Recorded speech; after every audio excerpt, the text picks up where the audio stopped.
San Antonio, and this special presentation of Tiger Network on ESPN+. I'm Cole Isaacson, joined alongside Andrew Thomas. Third time in 4 years that Hardin-Simmons and Trinity will face each other. This crowd ready with anticipation on both sides. Plenty of Hardin-Simmons faithful coming in from Abilene. And the Trinity crowd raucous as usual. Runyon kicks it away, and we're underway from one Trinity place in San Antonio, Texas. This kick out of the back of the end zone. Hardin-Simmons has no chance to bring it out. They will, however, bring out their offense, led by their senior quarterback, Kyle Brown. Kyle Brown this season, 10 games played, 67% completion percentage, nearly 2,500 yards, 19 touchdowns, 4 interceptions, coming off a game against ETBU where he didn't really have to do much, 2 total touchdowns. It was really the Noah Garcia game against ETBU and that big win for Hardin-Simmons, as you see the quarterback comparison on your screen.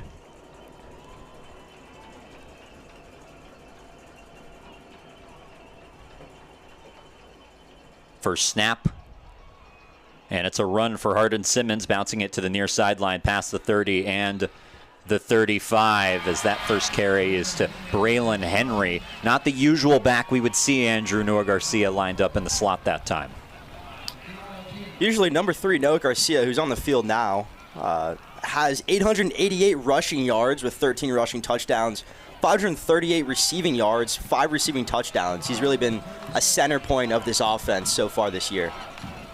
Garcia now lined up in the backfield. First down and 10 for the Cowboys. Garcia gets it, bounces it to the outside, but Trinity all over it. TJ Scannell, the first Tiger to make contact. It ended up being Parker Moeller who forced him out of bounds. Loss of a couple. Number 0, TJ Scannell on the Trinity side, so far this season's been really a big force with 75 total tackles, 4 sacks, and 2 forced fumbles so far this season. That's going to be Trinity's main task, trying to force Noah Garcia behind the line of scrimmage. Second down and 12 after they were able to do it on that last play. Brown will throw, pumps, nowhere to go, trying to escape but unable to. Priestmeyer able to wrap him up. And it's the first sack of the day for this Trinity defense, forcing a 3rd and long. So you see here, the Trinity defense did a very good job just closing down that pocket, forcing Kyle Brown to make a play there. Wasn't really able to get up, and the Tigers are able to get there and wrap him up. Looked like Wakil Mateen also getting a share of that sack. 3rd and 14 after back-to-back negative plays for the Cowboys. In the situation they don't want to be in, 3rd and long. Trinity bringing the blitz over the middle, caught but well short of the sticks, as Hardin-Simmons will be forced to punt. If you're a regular Trinity viewer, you know that comes as no surprise there, as the defense really has been really astonishing, not really allowing a lot. And when they do allow a lot, they don't really let it happen again, as we just saw them play, really firing all cylinders so far today. This Trinity defense 11th in the country overall, only allowing 230 yards per game. That's what Hardin-Simmons has to deal with. They get the punt away.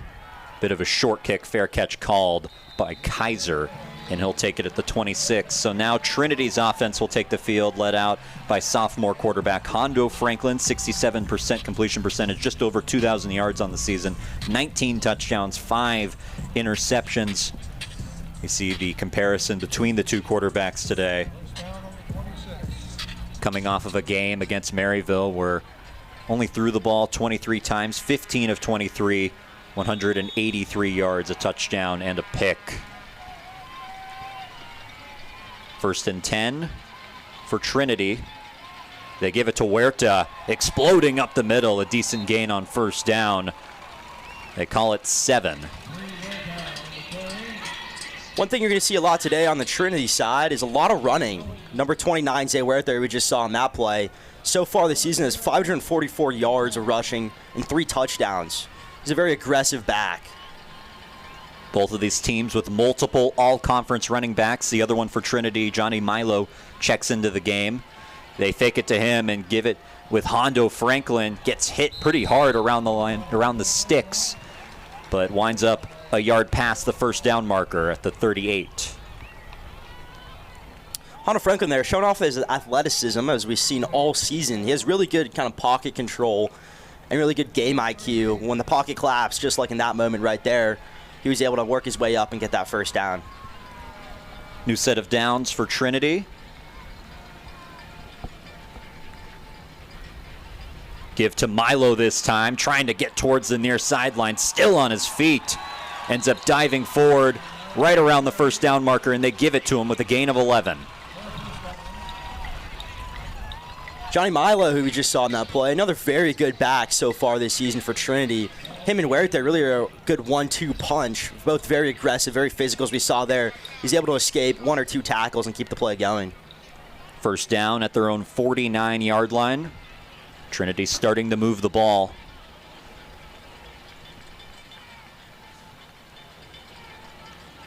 They bring Nickelberry in motion, but it's a give to Milo again. This time, Hardin-Simmons having none of it. Able to get the tackle right around the line of scrimmage. Matt Pascucci there to make the tackle. Second down. Couple players on the Hardin-Simmons side who are going to be big influences are number 32, Caden Roden, and number 44, Hayden Hayes. Roden, their leading tackler, the ASC Defensive Player of the Year. We'll be sure to call his name a lot today. Second down and 10 after the run went for no gain. Franklin, clean pocket, unloads one downfield, going for Hancock, but it's incomplete. Micah Henderson, one of their safeties, in on the coverage. 3rd and 10. We just saw there, Hondo Franklin did a very good job. He hit the ball down there towards Tyson Hancock. Just a little overthrown there. There's the pressure on his right-hand side as the pocket was collapsing as he tried to make that throw. And that's something we shouldn't expect to see a lot of today. Hardin-Simmons usually plays with 3 safeties on the field, trying to prevent those shots downfield. Now 3rd down and 10. They run it with Franklin. Gets to the near sideline, runs over a man, and gets the first down. Keon House tried to make the tackle, but Franklin dragged him for the 3 yards he needed beyond the point of contact. Hondo Franklin did a very good job there rolling out of the pocket. Made a couple good cuts there, a lot of good blocks as well. Beat him towards the outside edge, and while getting almost taken down there, managed to pick up the first down and keep the chains moving. First down at the 40-yard line. So Coach Lytle doing something a little bit unexpected there. Little quarterback power on 3rd down and 10. Now first down, they fake it to Kaiser, throwing it down the field for Tavares, makes the catch along the sideline, inside the 5. Alex Tavares, so far this season, has been a dominant force of wide receiver all year. So far, 798 yards with 12 touchdowns. Right there is just a great example of how good he's been all season as he picks that up. Now all of a sudden a 1st and goal, something we didn't expect to see a lot of today. These shots downfield, that one paying off for Trinity to the tune of 36 yards. Now 1st and goal from the 3. They put Colin Bishop into the game at quarterback. And they'll try to run it right up the middle with them, but Hardin-Simmons, they've been watching film. Knew that was coming. Big number 99. Martins, Aria Basala there to make the tackle. Colin Bishop, so far this season for the Trinity Tigers, really kind of utilized as more of a rushing quarterback. We saw him in play against Maryville where he had, I believe, 2 scores. Franklin back into the game. Now 2nd down and goal.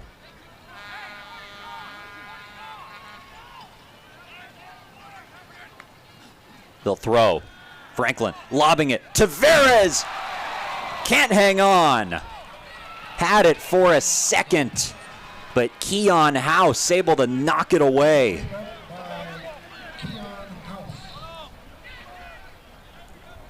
One thing when we talked to the Trinity Tiger offensive coordinator, Coach Lytle, mentioned how we're going to see Tavares a lot today in one-on-one coverage, just like there. And when he is in one-on-one coverage, they're just going to loft him the ball, knowing how athletic he is. That time there, very good defense, able to break up that pass.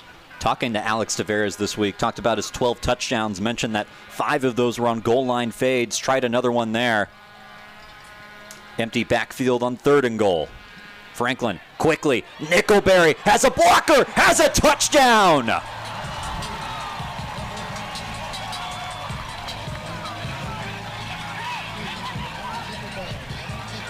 Lamont Nickelberry did a very good job there. Hondo Franklin, Hardin-Simmons sent the house. It's probably about 8 guys. The line was entirely gone. Did a little screenplay there off to Lamont Nickelberry. Nickelberry, wide open lane. No one even touched him there on that play as he got in for the first score of the game. Jackson Runyon has taken over the kicking duties as of late for Trinity, on for the extra point. Puts it through. Opening drive touchdown for Trinity. They lead this one 7-0. We'll take a break. This special production of Tiger Network on ESPN+.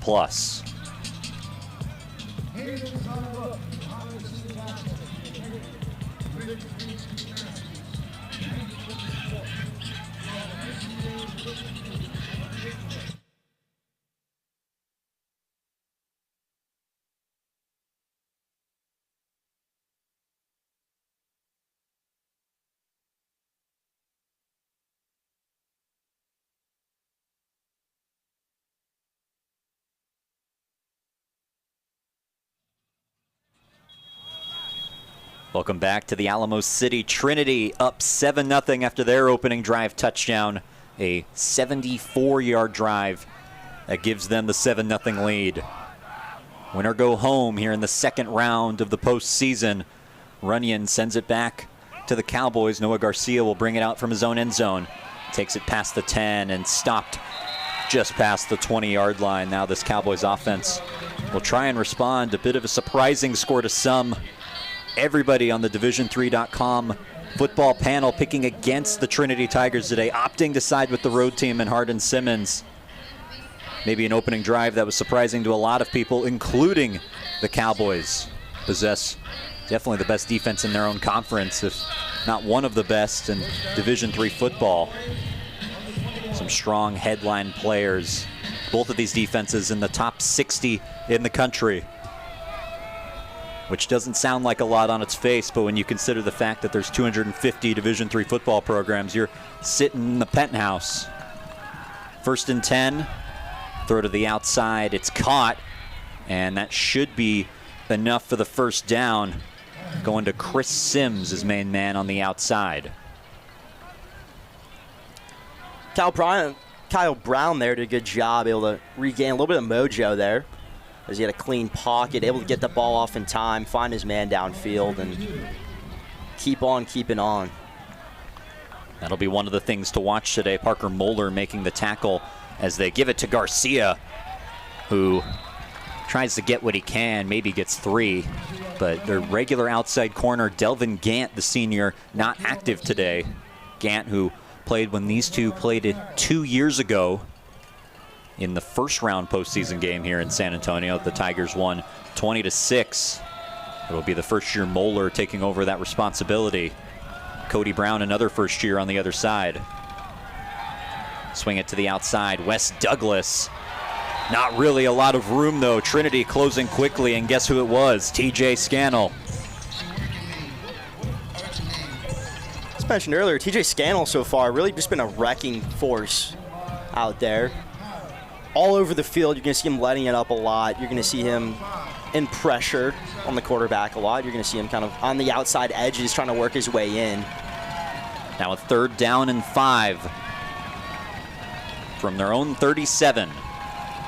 Brown over the middle, incomplete. Looked like he was going to Sims, but that ball a little bit off target. Trinity forcing another punt. Just as we mentioned, TJ Scannell there, the one in pressure, right in Kyle Brown's face, kind of made him release the ball quicker than he wanted to as you see him hop off the line, unguarded.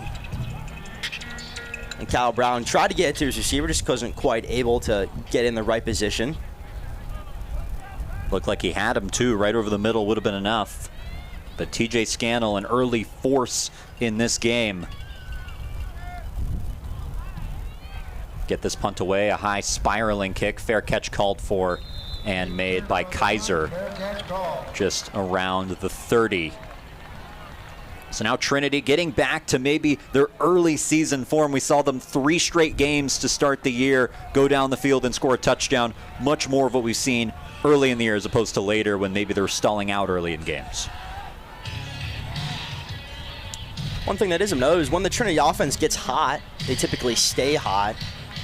And, as Cole just mentioned, we've seen that a lot earlier in the season. So far in this latter half of the season, it's more been like second half. The Suns starting to make an appearance. Give up the middle. And trying to push his way forward maybe to around the 35 as Luke Sams, the first year, taking over as that number 3 back. Though really it's been a 6-headed monster that we've seen all year. So many different running backs that can make an impact, though we would expect it to be mostly Huerta and Milo with the restrictions on the roster for postseason. Luke Sams, though, this season, the freshman, has had a really impressive season, has a couple big kick returns and punt returns, and has been really utilized as a running back in this latter half of the season. Zay Huerta comes back into the game, 2nd down and 5. He gets it. A lot of early running for Trinity. This one maybe gets back to the line of scrimmage. Hardin-Simmons all over it. It'll force 3rd down.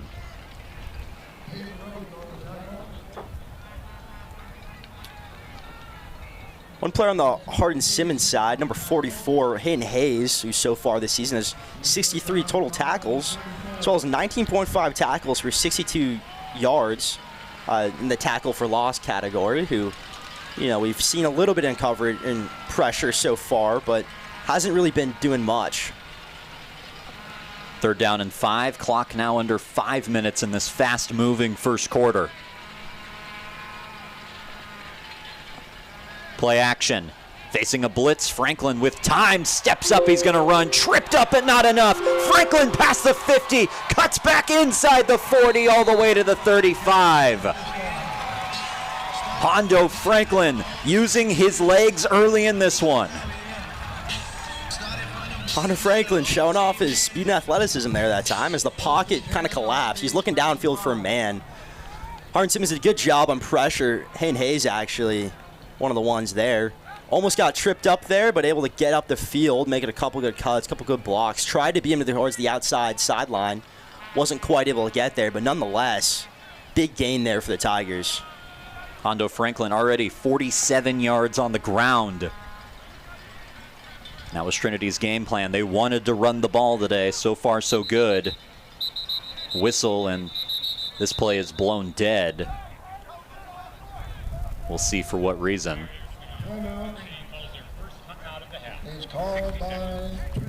And Trinity calls their first time out of the half. And with that, we will step away.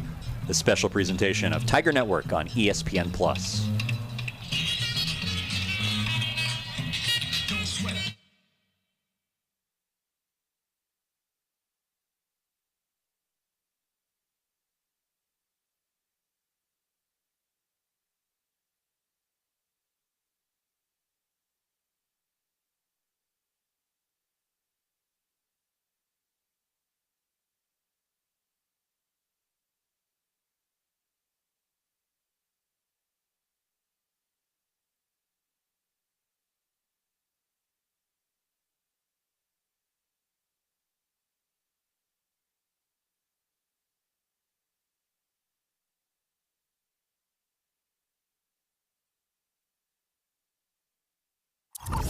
Welcome back to a fast-moving first quarter as you're watching the Division III football playoffs, the 2nd round between Hardin-Simmons and Trinity. 1st down and 10 after that Hondo Franklin scramble. Now has time, lofts one downfield, going for Tavares again, dives! Official making a signal. And looks like they say incomplete. crowd groaning because they thought it was caught. We'll see on the replay. So we see it in the replay. Ball comes in. Tavares is going down for it. It is second down, 10.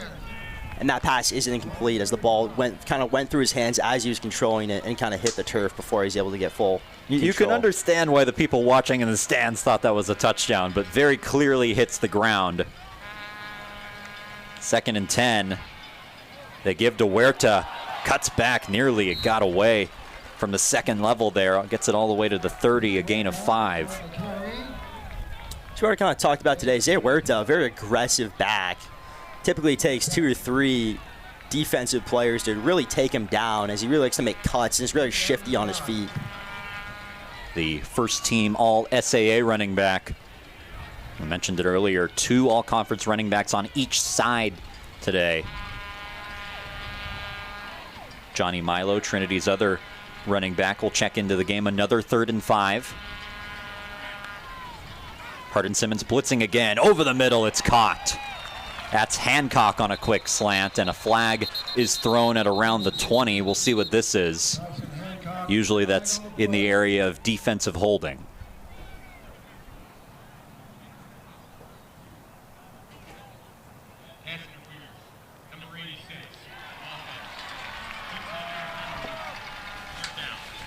So pass interference on Trinity takes away the 3rd down conversion. And we'll see where that penalty was. Looked like right there, Chase Rivian just kind of got in the way, unfortunately, resulting Tyson Hancock's catch. Stepping in as the 2nd tight end today, as Fosbenner is out with an injury. Puts the Tigers all the way back at 3rd down and 20.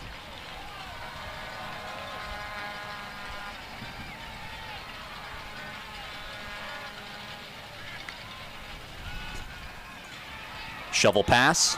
Milo makes one man miss, but can't make the other one miss. Caden Roden, who leads this team in tackles, there to make the stop, and the penalty helping Hardin-Simmons force the punt.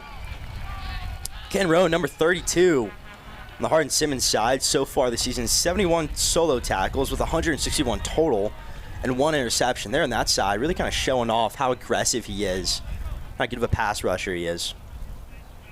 Trinity punting from Hardin-Simmons' side of the field at the 42-yard line.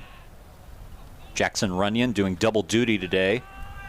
Sends a kick high in the air towards the sideline and just a bit too far as it bounces into the end zone for a touchback. And think about the stop that Hardin-Simmons just made, how close it was to another Tavares touchdown. Would have been his 13th on the season. Just barely goes through his hands. And then the offensive pass interference penalty, giving Hardin-Simmons maybe some life in this game. If you're a Hardin-Simmons fan, it's definitely what you want to see. Is so far the Hardin-Simmons offense really been kind of slow, not really able to connect with a lot so far today, as we'll see what they're able to do here. Noah Garcia is lined up as a receiver right now. Trinity's defense almost assuredly knows where he is at all times. They'll throw. Brown unloading one downfield. Garcia's got it in stride. Inside the 20. They're not going to catch him. Touchdown, Cowboys. What a catch from Noah Garcia. Kyle Brown, clean pocket, able to find Noah Garcia downfield. Parker Moeller, number 12 on the Trinity side in coverage there. Judson Crockett, number 4, was also kind of in pursuit. Noah Garcia, though, just too fast. Just going to see it one more time. Kyle Brown, clean pocket, nothing really happening there. Able to unload downfield. Noah Garcia had already burnt Parker Moeller by that time. He's able to just run it on all the way back home. Garcia, who is second on this team in receiving, and you see why, an explosive threat through the air as well. Whistle blows. And Hardin-Simmons calling a timeout on an extra point attempt. So both teams have had to burn timeouts early today, but think about how this game maybe just flipped in favor of the Cowboys. Trinity dominating on the stat sheet with the 80-yard touchdown to Noah Garcia after Trinity just barely missed on a touchdown of their own. We talked about earlier, the big stop by Hardin-Simmons, definitely a momentum changer. And that catch and pass by Kyle Brown and Noah Garcia definitely just showing off how much momentum shifter it truly was. Is now the score, might about to be even here if they're able to make this extra point. So the timeout is over. Altamirano will come on for his first kick of the day. The junior, the local from Abilene, Texas. Only missed 2 extra points all year.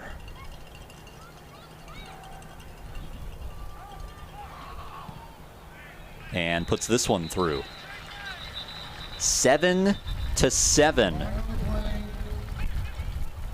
There is a flag on the play, though. And the indication is it's an offsides against Trinity.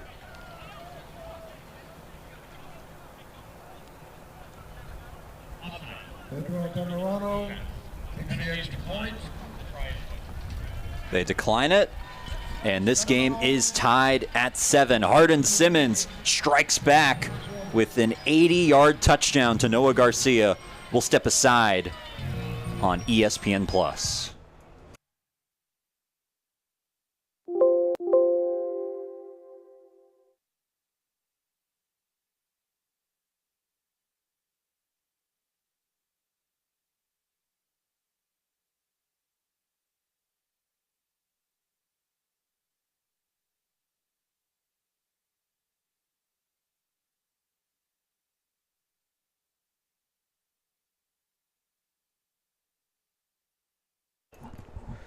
Welcome back. Hardin-Simmons will send it back to Trinity after tying this game at 7. A short kick. Jack Kaiser will bring it out. Kaiser with a lane. Past the 35. Dives his way towards the 40. And maybe a spark Trinity needed after Hardin-Simmons got a big one of their own. Jack Kaiser so far this season, a very promising returner here for the Tigers. He's a freshman. Had a lot of big kick returns so far this season, as well as, kind of matching Luke Sams. Him and Sams have kind of been interchangeable so far for special teams. The special teams setting up Trinity at their own 40-yard line. Some solid field position. See Hondo Franklin's numbers on your screen. 3 for 6 so far. 43 yards and the 1 touchdown to Lamont Nickelberry. This is a fake to Jason Love and a throw over the middle. Caught for the first down. It's the tight end, Maddox Morkowski. Not something we see a lot of him. Only his 10th catch of the whole year. Morkowski, we've really seen kind of in the red zone. We'll see him kind of on the goal line, picking up, 1 yard for 1 touchdown there. No, made a big catch. He was wide open there as the Hardin-Simmons we're kind of running cover 3 with 3 in the backfield. Ball now at the 42-yard line. Gain of 18 on that last play. Play action again. It's been successful today. Throw to the sideline. Caught by Tavares. And that's enough for another Trinity first down inside the 30. Good play there by Hondo Franklin. Able to find his man. He had a couple wide open receivers there. Number 23, Jason Love, kind of streaked off the last second. He was a little shorter there to Tavares, as you see Jason Love across your screen. Tavares, though, did a very good job, able to corral that one in and keep the chains moving. Jason Love remains in this game, his 4th play in a row. And this time he gets the football, takes it further inside the 30, maybe gets one to the 28-yard line. And that will likely take us to the end of the first quarter, and an exciting one in San Antonio. Hardin-Simmons and Trinity tied at 7. We'll take a break and be back on this special presentation of Tiger Network.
Welcome back to San Antonio, Texas, campus of Trinity University.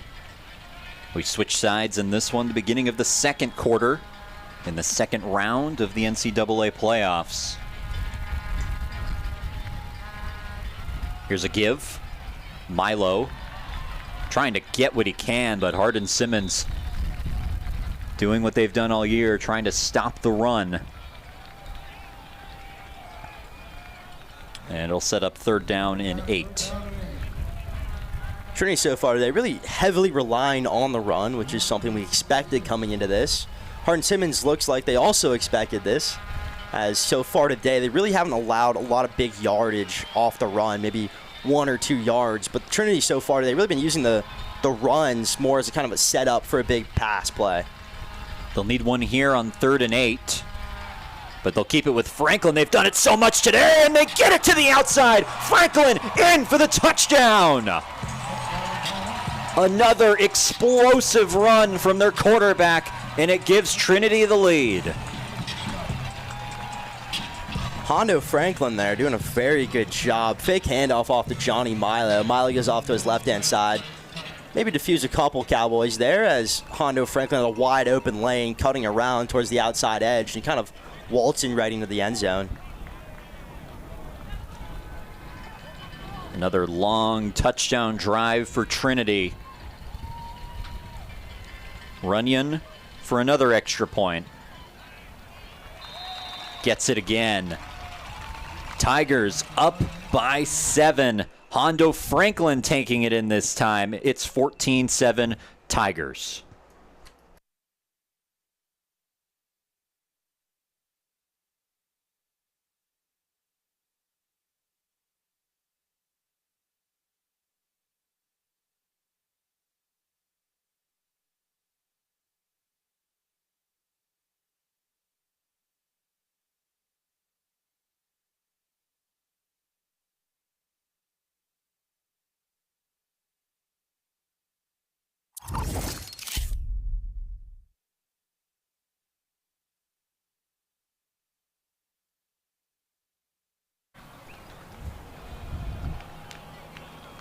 Welcome back. Trinity capping off a 60-yard touchdown drive with a Hondo Franklin touchdown run on 3rd down and 8. Now set to send it back to the Cowboys, who all of a sudden find themselves down 7 once again. Runyon ready to go. This one a short kick. And it'll be fielded at about the 20-yard line. Somebody who probably wasn't expecting to get it. Past the 25 to the 28-yard line. That looked like Ethan Wright, the first-year receiver who was lined up to be one of the blockers, wasn't expecting to catch a ball there. Ball just kind of dropped right into his hands as he ultimately turned around, and ball was magically there. He tried to make something out of nothing there. Not much he was able to do there as the Tiger special teams kind of collapsed on him, bringing him down there. Maybe not the worst idea, though, as that ball was set to go to the actual returner, Noah Garcia. Probably a good idea if you're Trinity to avoid giving him the football at any point. He lines up in the backfield now. They'll give it to him. Garcia tried to bounce off a tackle, trying to spin away, still a late shove. Just nowhere to go. Priestmeyer in on that tackle again. He's been a force all year in that area. Noah Garcia trying to find a lane there, tried to cut off to his right-hand side. Priestmeyer, though, just beat his man off the line, came in hard. That's something we expected as we got to talk to the Trinity defensive coordinator, and he kind of said Noah Garcia is a very shifty running back, and he likes to kind of be patient in the backfield and trying to make some cuts there. That time the other Tigers able to get in and bring him down. Talked about how good in space he was. Trinity's goal today is to eliminate that space. Did that on that play. 2nd down and 12. Brown steps up under some pressure and slides. Maybe a little bit past the line of scrimmage. A gain of 3. Sets up 3rd down and 9. Kyle Brown, nice enough to answer some of our questions over email. Not common for us to get to talk to visiting players really at all. Shout out to Hardin-Simmons, SID, Chad Grubbs for making that happen. But he said that him and Noah Garcia often talk about which element of the game they're going to try and take away, the run or the pass. Based on what we've seen today from Trinity, it's going to be the run. Kyle Brown trying to capitalize on his opportunities. Third down. Blitz from Trinity. Brown towards the sideline. It's Garcia. Wrapped up immediately. It's Njoku making the tackle in space. Kyle Brown there had a very clean pocket. Started to collapse there towards the end, but found his man in Noah Garcia. Garcia wide open there. Njoku able to come in off coverage and bring him down. Garcia almost tried to break away there, just not quite able to get free. Something that defensive coordinator Coach Paul Mahalik talked to us a lot about was how good in space he was. Njoku making the tackle in space there, a really nice one. Hardin-Simmons punting once again. End over end kick this time. Kaiser won't have a chance to touch it, and Hardin-Simmons will down it at the 22-yard line. So far, Andrew, elements of this game that maybe we expected, elements we didn't.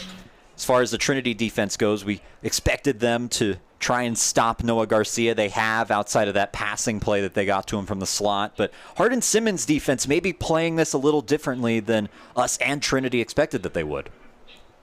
The opportunity to talk to Coach Lytle, he really kind of talked about how there'd be a lot of cover 3 kind of going on and how they'd be very patient considering Trinity is a very aggressive team. So far today, Hardin-Simmons really just been aggressive. A lot of blitzing, a lot of very aggressive plays. This is a flip to Kaiser. Tries to get to the edge and ultimately brought down just shy of the 30. Got around 5 on that play. But Hardin-Simmons, a defense that plays 3 safeties, just normally starting. I mean, they rotate them in different ways, but if you're going to play 5 defensive backs as your base defense, trying to prevent passes downfield, and Trinity happy to be patient and take what they can, but so far Hardin-Simmons blitzing a lot like you said, Andrew.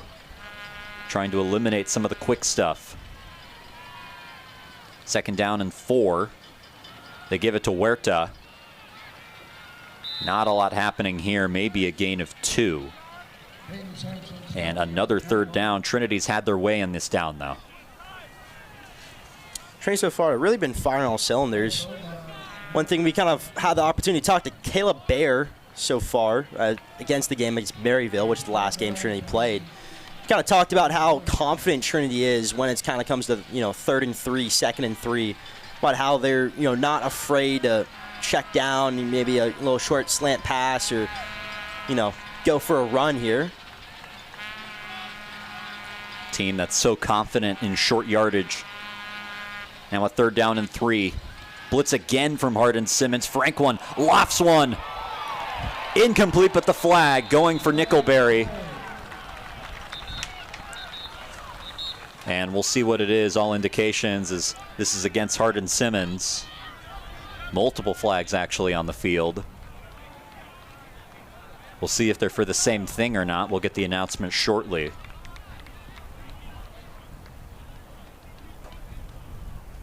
Mike Akinbasula in on the coverage on Nickelberry. The officials still conferring.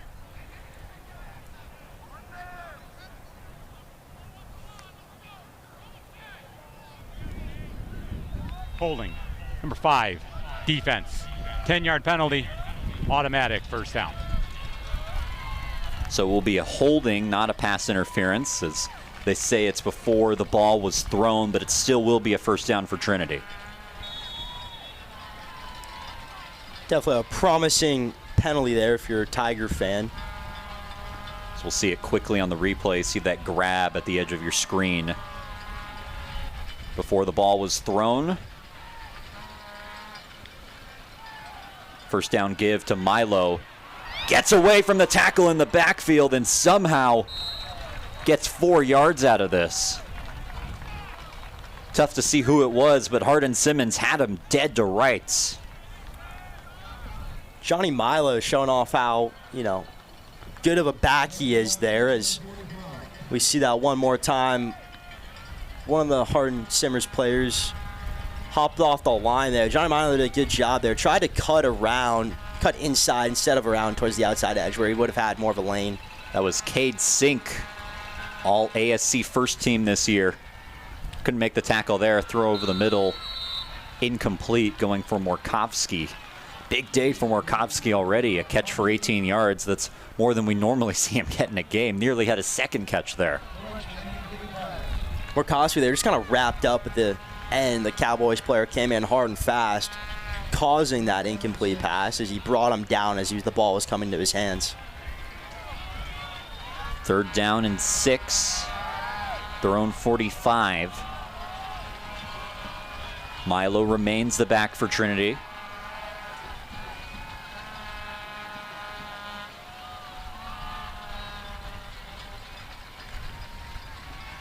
Franklin steps up. Is he going to run again? Yes, he is. Hit hard, just shy of the line to gain. Right at midfield. A little slow to get up, but gets some help from his teammates. And now a decision coming up for Coach Urban, 4th and 1. Hondo Franklin there did a very good job as the pocket kind of collapsed on him fast. Really didn't have time to get the ball out. Decided to just go for a little run there. Took a big hit there as a Cowboy player went for his legs. One other one went for his upper torso. So 4th and less than a yard. Trinity will punt the ball. Play clock down to 1, and it is a fake. And Trinity gets it. Colin Bishop needed half a yard, got 2.5. Going to see Bishop one more time there as he goes right on through. Player injury. One thing that is of note is prior to this game, both the Trinity defensive coordinator and the Hardin-Simmons defensive coordinator kind of talked about is the trick plays on both sides of the field. That time there, Colin Bishop able to get a trick play here for Trinity and keep the chains moving as there is a injured Cowboy on the field. Injured player down for Hardin-Simmons, and we'll take a break.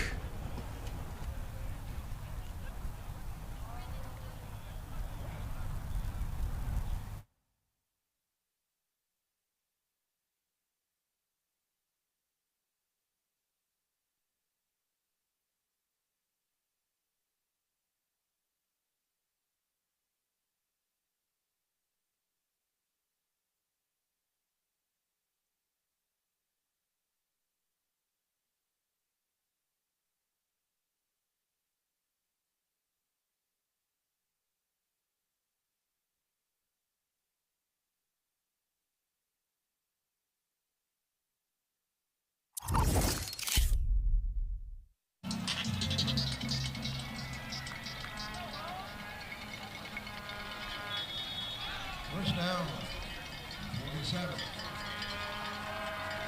Welcome back. 1st down and 10 for Trinity after the fake punt. They have it on the Hardin-Simmons side of the field. 1st down, and it's a give to Milo. Still churns his legs forward and ends up getting a decent gain there. And that's what Trinity wanted to do today. Stay ahead of the chains, just stay on schedule. They've done that a lot today. For a helmet off. For a defensive player's helmet off. There's a timeout now as one of the number 6 on the Hardin-Simmons side. That's Harrison Foster's helmet came off there on that play. So you see Johnny Miles run one more time. He's kind of comes up through. Pushed through by some of the offensive linemen there as he got a couple extra yards there as the helmet comes off there from Foster. That timeout did not take long. 2nd down and 6. We're already ready to go. Here's a screen to the outside. Hancock trying to break a tackle. Had a man wrapped around his ankles. Akin Basula stopped him from getting the 1st down at the very least. It'll be 3rd and short, though. Hancock did a good job there, able to pick up that screenplay. Pass a little low there from Hondo Franklin. Had to kind of duck down there and tried to make a play there as the Cowboys came in and converged on him. Just not really able to get much going. That's something that I'm sure Hardin-Simmons was ready to take away. Trinity loving those screens, trying to get their skill players in space. See what they'll do on 3rd and 2. They'll throw again. Franklin steps up, has a man, it's Tavares in space. Tavares inside the 20, down the sideline, out of bounds, inside the 10. Hondo Franklin there did a very good job kind of controlling the pocket as it started to collapse on him a little bit. Tavares, on the other hand, kind of comes up, streaks across, as we see that one more time. Hondo Franklin, Cowboys coming in, Tavares was able to kind of escape his man on a little bit of a, I want to say a blocking play, but Lamont Nickelberry there kind of caused some confusion as Tavares streaked across the field. Third catch of the game for Tavares. First and goal at the 7. Huerta, it's Franklin actually as they faked it. Takes it to the 5, a gain of 2. Hondo Franklin already over 70 yards rushing in this game, including a touchdown. Second down and 5. A game that's moved quickly. Clock already at 6 minutes to go in the quarter. Second and goal from the 5.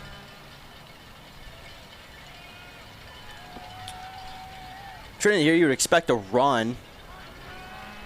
So they have Zay Huerta there in the backfield. We'll see if that's what they go with. Trying to extend this lead, already up by 7. Huerta up the middle, just like you said, trying to muscle his way forward, but only gets a couple. Hardin-Simmons in this defense trying to stand tall. A drive for Trinity that was extended by a fake punt. 4th and less than a yard, opting to go with the fake punt by Colin Bishop, who they use so much in those quarterback power situations. Ended up working, and now Trinity, thanks to a long catch and run by Alejandro Tavares, down to the 3-yard line.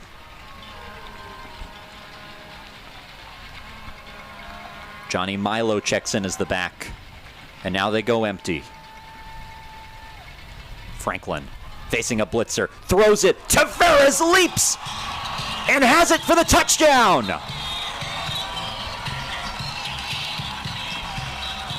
Alex Tavares there, showing off his athleticism again.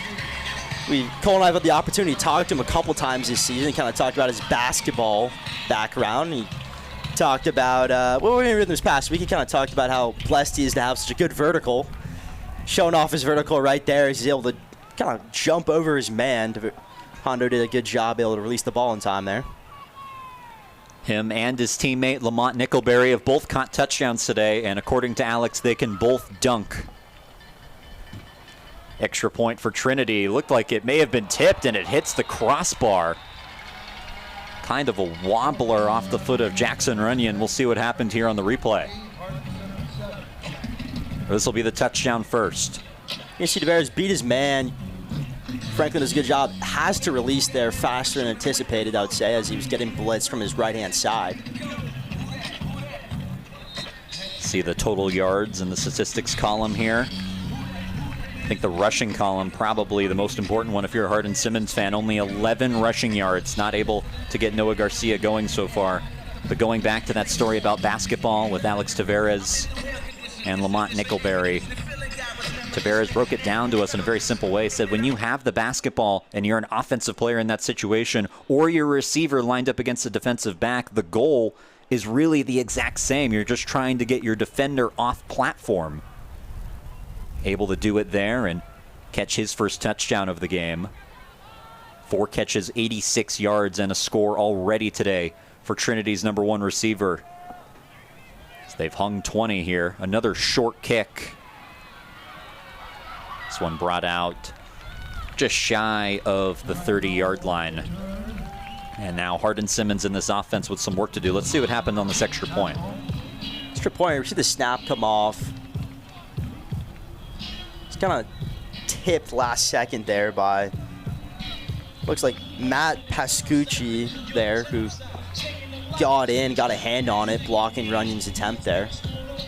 Pascucci, who's made a couple of big plays today. Hardin-Simmons able to at least stop Trinity from getting that extra point. The lead is 20-7, which was the exact score, or 1 point away from the score of when these two teams met 2 years ago in that playoff game. Trinity won 20-6. Throw from Brown just a little bit high, going along the sideline. And one thing we've noticed offensively, Andrew, they're going after Parker Moeller a lot today.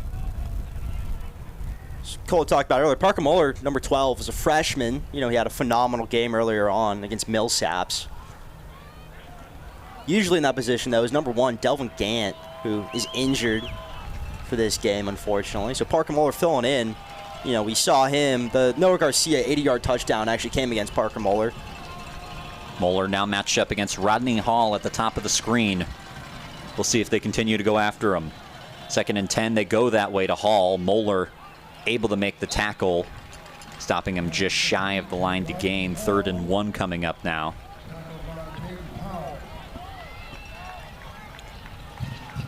The flip side of the ball, though, number 34, Cody Brown, who's also a corner, has been phenomenal this season for the Tigers.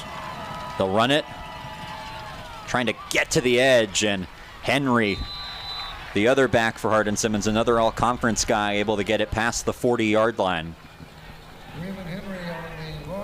Talk about Moeller in the season he's had. He slowly worked his way up the depth chart above guys like John Cole McAdams, who's a senior. Entered a game against Rhodes where he had 3 pass breakups, as you see the 3rd down play here again. But that game against Millsaps, you mentioned, 2 blocked punts. They snap it here, trying to set up a screen. Henry not getting very far. Priestmeyer in the backfield again. He seems to live there regardless of who the opponent is. What a pocket collapse there from Kyle Brown. Maybe a little bit of a screenplay, more or less.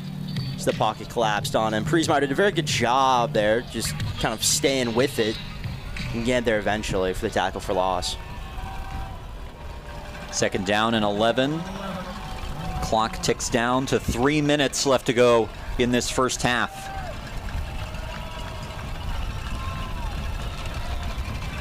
Bit of a low snap. Brown guns it over the middle, got his man. It's Douglas. Breaking tackles, dragging Trinity Tigers all the way to the 20-yard line. Another explosive passing play for the Cowboys. Kyle Brown there did a very good job able to find Wes Douglas. As a lot of Trinity players in his face. Wes Douglas able to break 1 tackle right there as he continues on his way. Just kind of very athletic, able to drag him. It's a give, and a nice one on 1st down. Hardin-Simmons trying to stay ahead of schedule. They've been in these 3rd and long situations a lot today. We're able to find Douglas on the last one, who has 632 yards this season. That leads the team in receivings. Also 7 receiving touchdowns. Now a 2nd down and 5, but the officials This is the 2-minute will come timeout. in, and that will be the 2-minute timeout. Trinity with the 13-point lead, but Hardin-Simmons driving down the field. We'll take a break as you're watching the Division III postseason, the 2nd round.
Welcome back. 2 minutes to go in this first half in San Antonio. 2nd down and 5. Hardin-Simmons in the red zone.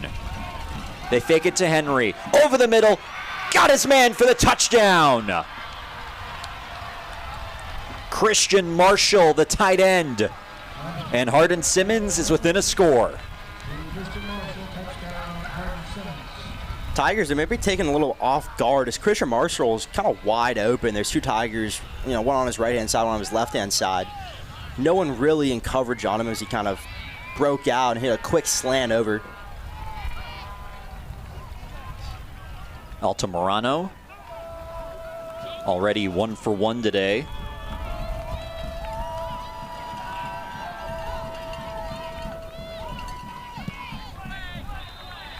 Gets this one right down the middle. So the margin is now 6. Hardin-Simmons with their second touchdown of the game. 1:56 remaining. See Kyle Brown's throw one more time. Christian Marshall, quick slant, almost bobbled it there, able to corral at the last second.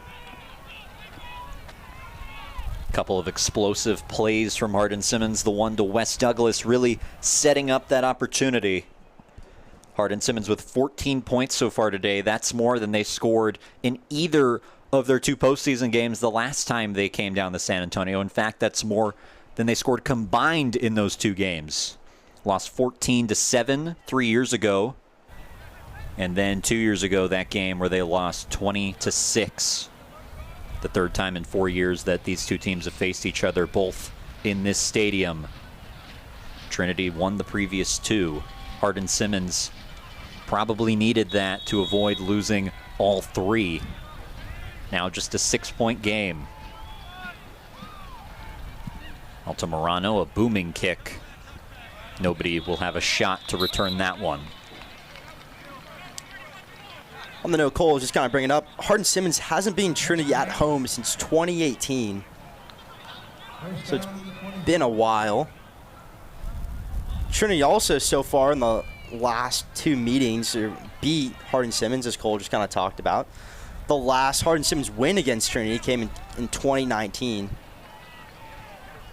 Coming into that postseason game 3 years ago, Hardin-Simmons had beaten Trinity 4 consecutive times, but the Tigers have won the last 2, both in the postseason. First down and 10 as this offense takes over at the 25-yard line. Scored a touchdown on their last drive. Straight ahead, give to Milo. And maybe gets a couple yards out of that. Clock inside 2 minutes. As you see the head coaching matchup, Jeremy Urban and Jesse Burleson, 2 alumni, both played for each of their programs and both of the records on each side. Very impressive, both of these programs having made the postseason each of the last 4 years. Of course, Coach Urban, a receiver for Trinity, ended up having a 9-year NFL career, and Coach Burleson was a starting center. Takes a lot of pride in how his offensive line has played. Quick screen, Hancock trying to get away, but Hardin-Simmons able to sniff it out. Only a gain of 2. And looks like they might burn a timeout here. Hardin-Simmons calls their second timeout of the half. Hardin-Simmons 60 defensively seconds. really been very solid as we see on these last 2 plays. Tyson Hancock did a good job able to get over, but the Cowboys just all over him, not allowing him much. Tried to make a cut there. The Cowboys, life back in them as they are currently within 1 score of tying it up. Almost feels like the wind is kind of out of Trinity's sails at this point. We're able to go right down the field and take that 13-point lead, but Hardin-Simmons has matched points today. Not really the game we expected coming in. These 2 defenses, both highly ranked in a lot of different categories, but the yards have been plentiful, as you see. Tigers 1 yard away from 250 in this first half. It's been a lot of explosive plays that I think both defenses have taken pride in avoiding, not allowing those explosive plays, but they've been there for both sides. Now a 3rd down and 6. Franklin quickly to the outside, incomplete, just a bit too far, going for Tavares. As Hardin-Simmons does their job, they'll get the ball back with a minute to go. Hondo Franklin, quick release to Tavares. Tavares didn't really look ready on that play, as you see from Tavares. Tavares kind of turned around. Ball was already coming towards him. Wasn't quite able to get in position. Had his hands on it, just wasn't able to corral it fully. Just a bit too far for him. Runyon will punt this one away. Low snap, able to get it off. Kicks a little short, and it will bounce out of bounds right around the 35. The Cowboys will take over with nice field position. Looked like a low snap that maybe threw off some of the timing there, Andrew. That kick nearly got blocked. A lot of Cowboys in and around Runyon there, as he was did a good job able to get it off in time. So you see that play one more time. Very low snap, right at his toes pretty much. Did a good job able to get it off in time. Ball spotted at the 37, 57 seconds on the clock, and one timeout for Hardin-Simmons to work with.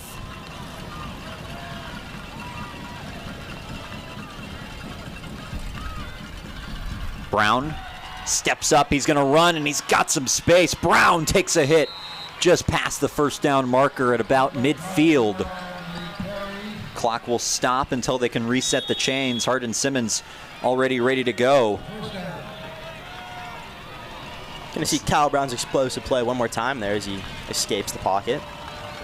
Hardin-Simmons snaps the football. Brown with plenty of time rolling out to his right, and he'll just throw it away, well covered. And some clamoring, a flag in the backfield.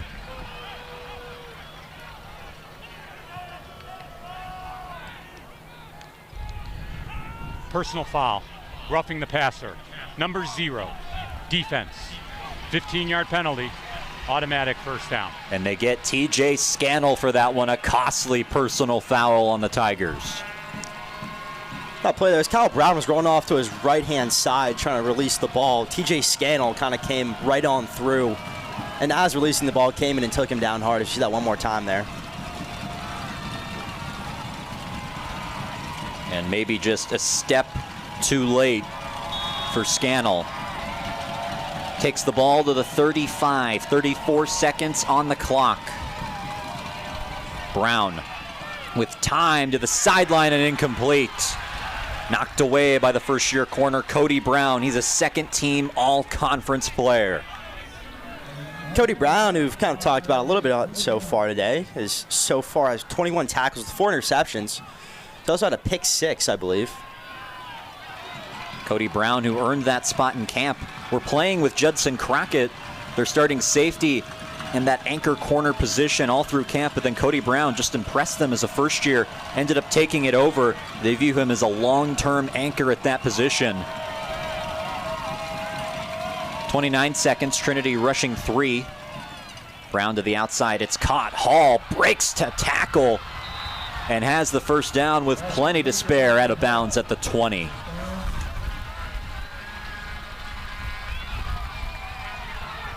Able to break the initial tackle by number 38, Diego Davila there.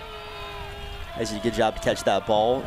Trying to make something as the chains have moved. Hardin-Simmons now right inside the red zone at the 20. Still with that one timeout if they ever need to use it. Clean pocket again. Running out of time, able to spin away from Ngatia. Now under some pressure and just wisely throws it out of bounds. Azriel Ngatia with the initial pressure on that play.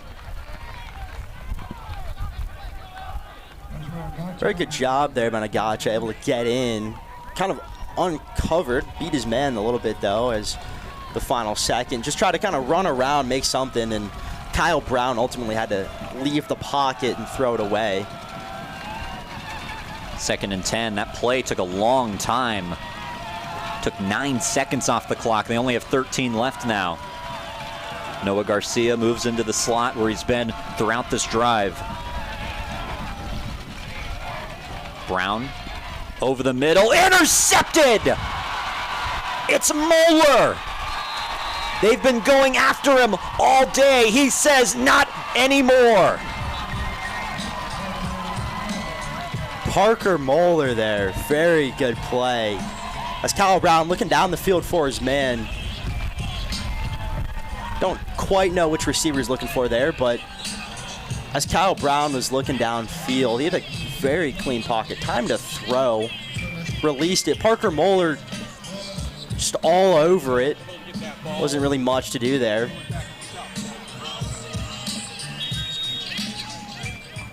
A touchdown-saving interception by the first year, and Trinity will go into the locker room with a 6-point lead and some momentum to spare.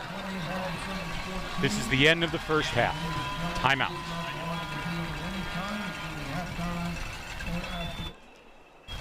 That'll take us to halftime. Trinity up 20-14 as we encourage you to stick around. We'll be back for the third quarter after this quick 20-minute break. You're watching the special presentation of Tiger Network on ESPN+.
Welcome back to the campus of Trinity University. The Tigers have the 20-14 lead as we're about to get things going here in the second half. You see the first half stats on your screen. And Andrew, maybe the stat that stands out the most that isn't on the screen, Noah Garcia, -1 net rushing yards in that first half.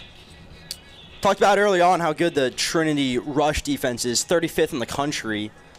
So far today, Noah Garcia, we've talked about a lot today, a very good running back, 888 rushing yards coming into this game.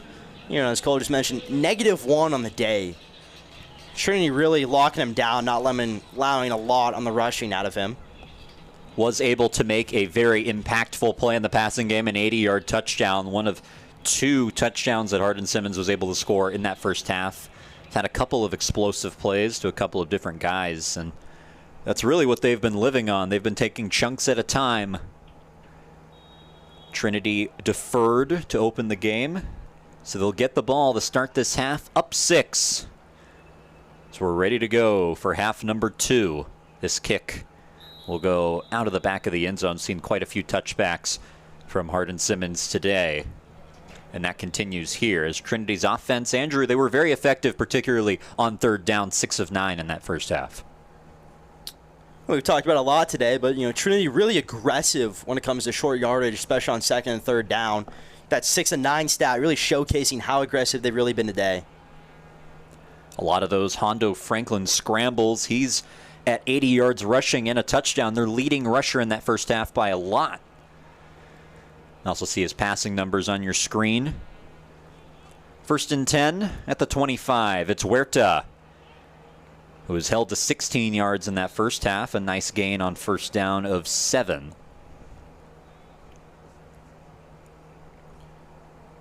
Usually in the Trinity offense, we see a lot of short runs that'll lead off a drive, and then they'll kind of continue on in the pass game. Today so far, really just kind of been run after run after run.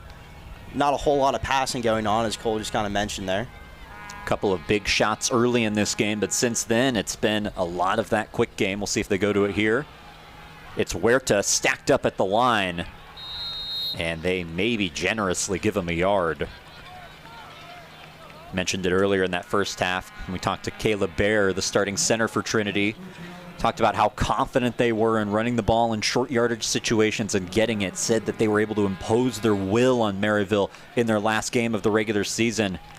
Haven't been able to do that too much with the running backs today. Now a 3rd and 2. Huerta stays the back. They'll throw. Franklin off his back foot has Huerta out of the backfield. Past the 40, down to the 43. Another 3rd down conversion for Trinity. And they're a great example of how confident the Tigers really are. Could have gone on a little short run from Zay Huerta. Decides to go for more of a screen pass, more or less. Zay Huerta going upfield. Gets big yards, gets the chains moving, keeping the drive alive for the Tigers. Tackle made by Pascucci there. 1st down and 10 for Trinity once again. 70% on 3rd down in this game. Quick throw to the outside. It's Hancock, as he shuffles his feet past the 45. Mark him at the 46-yard line. And the Tigers would love nothing more than a sustained drive to open this game up to 2 scores once again. A staple play in the Tiger offense so far all season has really been the screen plays. We just saw one there, the Hancock. Earlier on in the season, there was a 78-yard touchdown from Alex Deveres on a screen play. The last one went for 4. 2nd and 6. Franklin will run again. Breaks a tackle in the backfield. Stiff arms a man and eventually rolls his way forward for a gain of 2. We've seen Franklin very aggressive with his legs so far today. Unfortunately on that play, not really any blockers. A lot of Cowboys able to get through. The blockers that tried to get there, one of them being Johnny Milo, just wasn't able to quite corral the Cowboy who came in to take down Hondo Franklin. That was Pascucci, who he stiff-armed. Ends up being another 3rd down here. Trinity's won these downs so far. 3rd and 5. Empty backfield for Franklin. Lofts one down the sideline. Double coverage, incomplete. Going for Nickelberry. Caught a touchdown earlier in this game. Not a lot of action since then. And Trinity will be forced to punt. But, we've talked about Trinity being very successful on third down so far today. That time they're just not quite able to get it done as the receiver was in double coverage. Another punt for Jackson Runyon. Hasn't punted too much today. One of the times he did come out, Tigers decided to fake it. Ended up being a first down. This punt off the side of his foot and will land out of bounds outside the 30-yard line.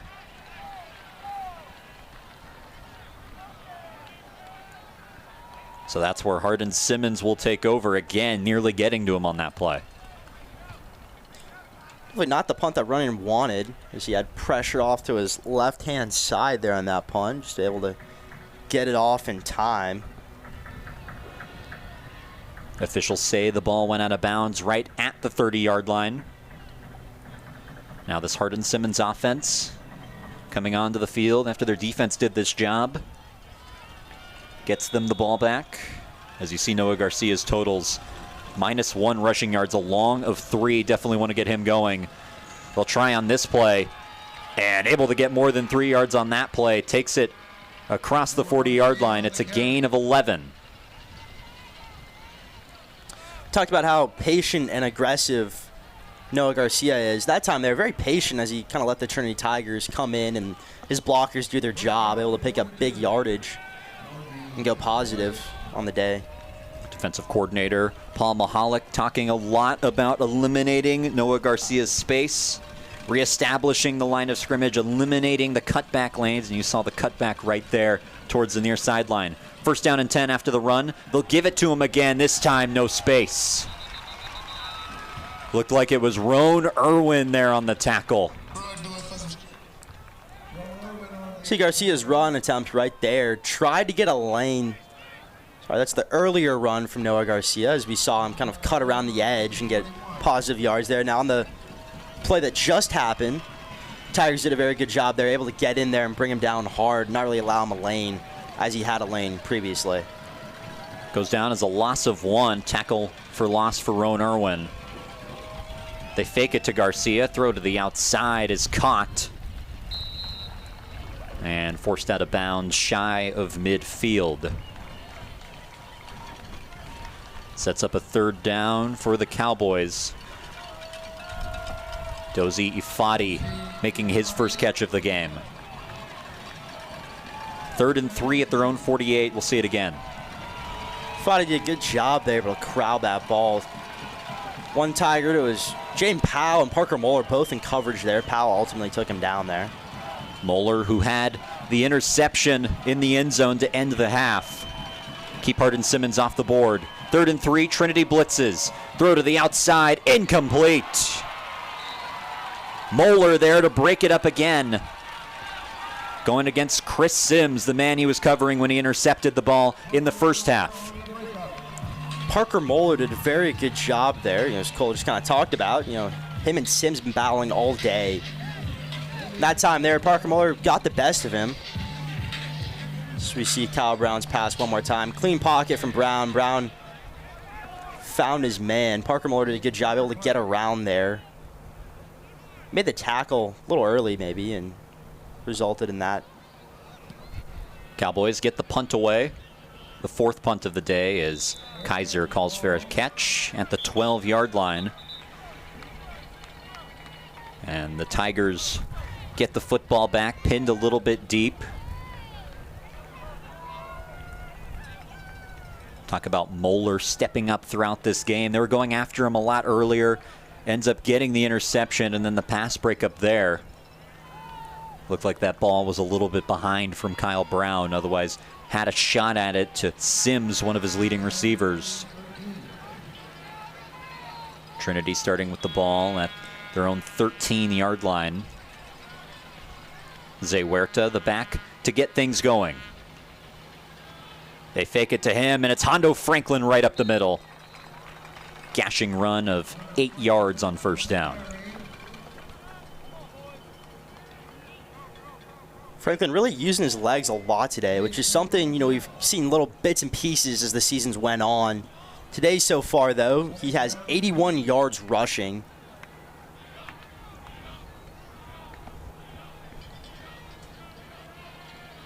Now a 2nd down and 2. This first half has started with punts from each side.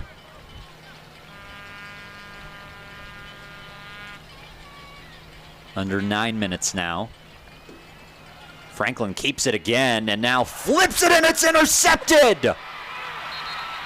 A disastrous play for Trinity. Hardin-Simmons with the takeaway.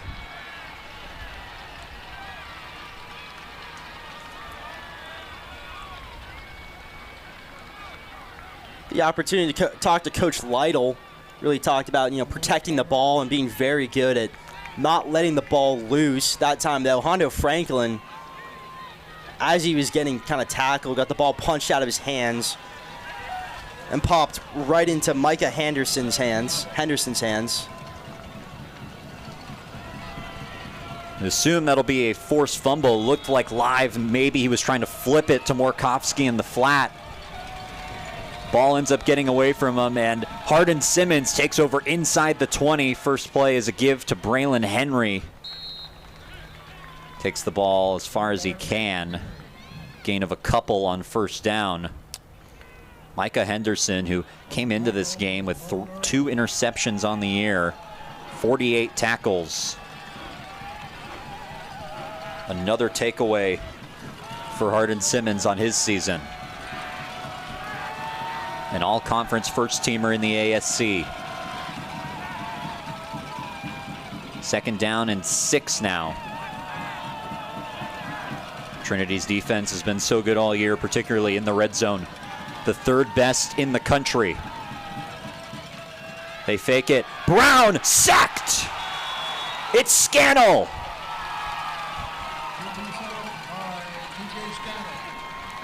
TJ Scannell, the one-man wrecking force. He's making a lot of big plays today so far, able to beat his man there, and Kyle Brown really didn't have time to do anything as Scannell really came in hard and heavy, bringing him down.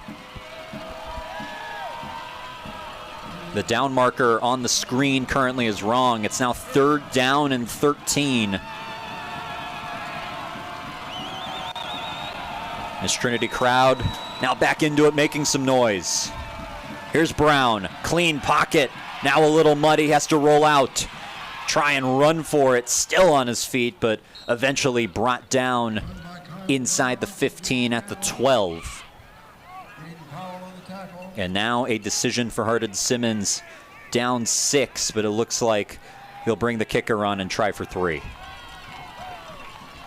That time there for Brown, he had a little more time to escape the pocket as it did collapse fast. Not as quite fast as when TJ Scannell came in, but nonetheless, the Cowboys are looking to put some extra points here. Pedro Altamirano out for a 29-yard kick.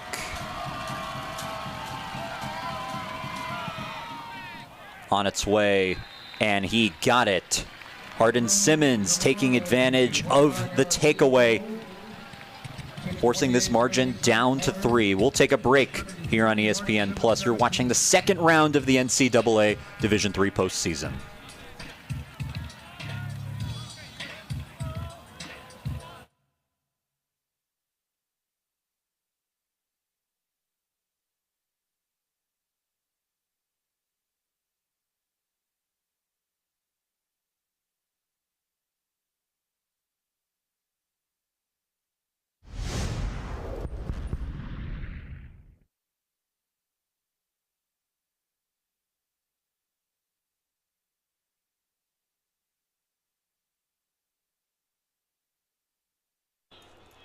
Welcome back to San Antonio, Texas. Hardin-Simmons now down 3.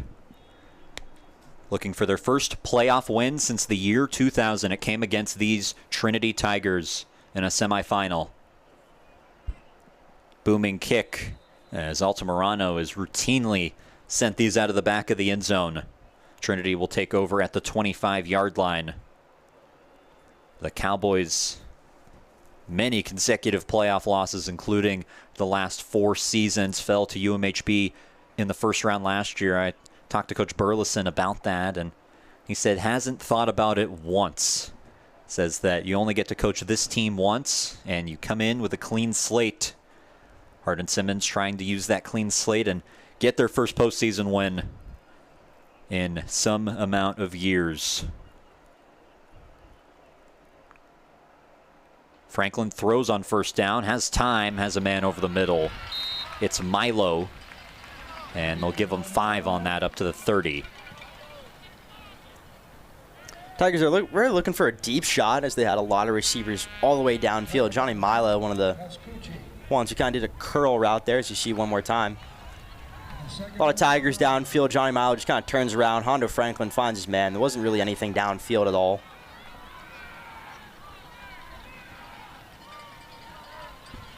Second and 5. And movement up front. That'll set Trinity back 5 yards in all likelihood. False start. Number 75, offense. 5-yard penalty, second down. That's on Nakia Wilkins-Lee, the guard. But right next to him, an important note that we haven't mentioned yet, Johnny Conway out of this game. The usual starter at tackle, Ryan Ainsworth filling in as you see the movement there.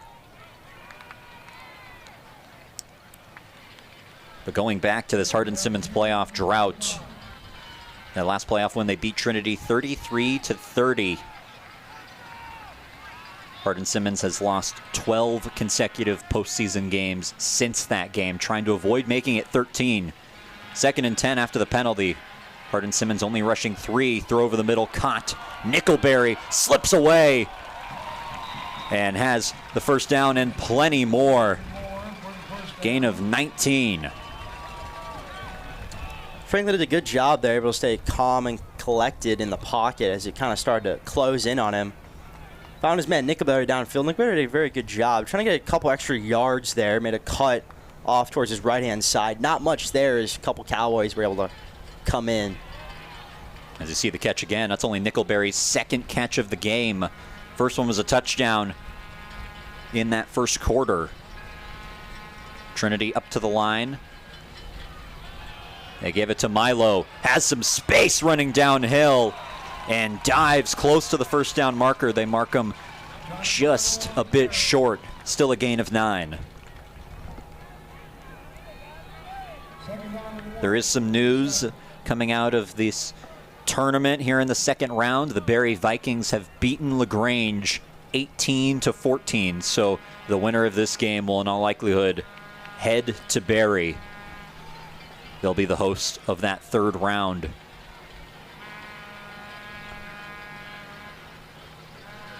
Second down and 1. Facing a blitz. Franklin lofts one down the sideline. Going for Nickelberry. Makes the catch and stays in bounds. Down the sideline and out of bounds at the 5. Coverage draped all over him, and it didn't matter. Trinity once again showing off their confidence there as they took a deep shot to Nickelberry. Nickelberry did a very good job there as there's coverage all over him. We're going to see that play one more time. So does a very good job there to just get around, get his hands on it. Steps out, though, as he tried to make it further downfield. So the ball now spotted outside the 15. That was Bruin Wright, who had the coverage, really good coverage, but it didn't matter. Here's Milo. Takes it down to the 11. Now Trinity with the red zone opportunity of their own. 42nd in the country in red zone offense, converting into points 86% of the time. Hardin-Simmons defensively in the red zone, 64th in the country. Still good numbers on both sides. Second down and 3. Milo's still the back. Give it to him up the middle, but nowhere to go. Pascucci there to make the tackle. He's been everywhere today.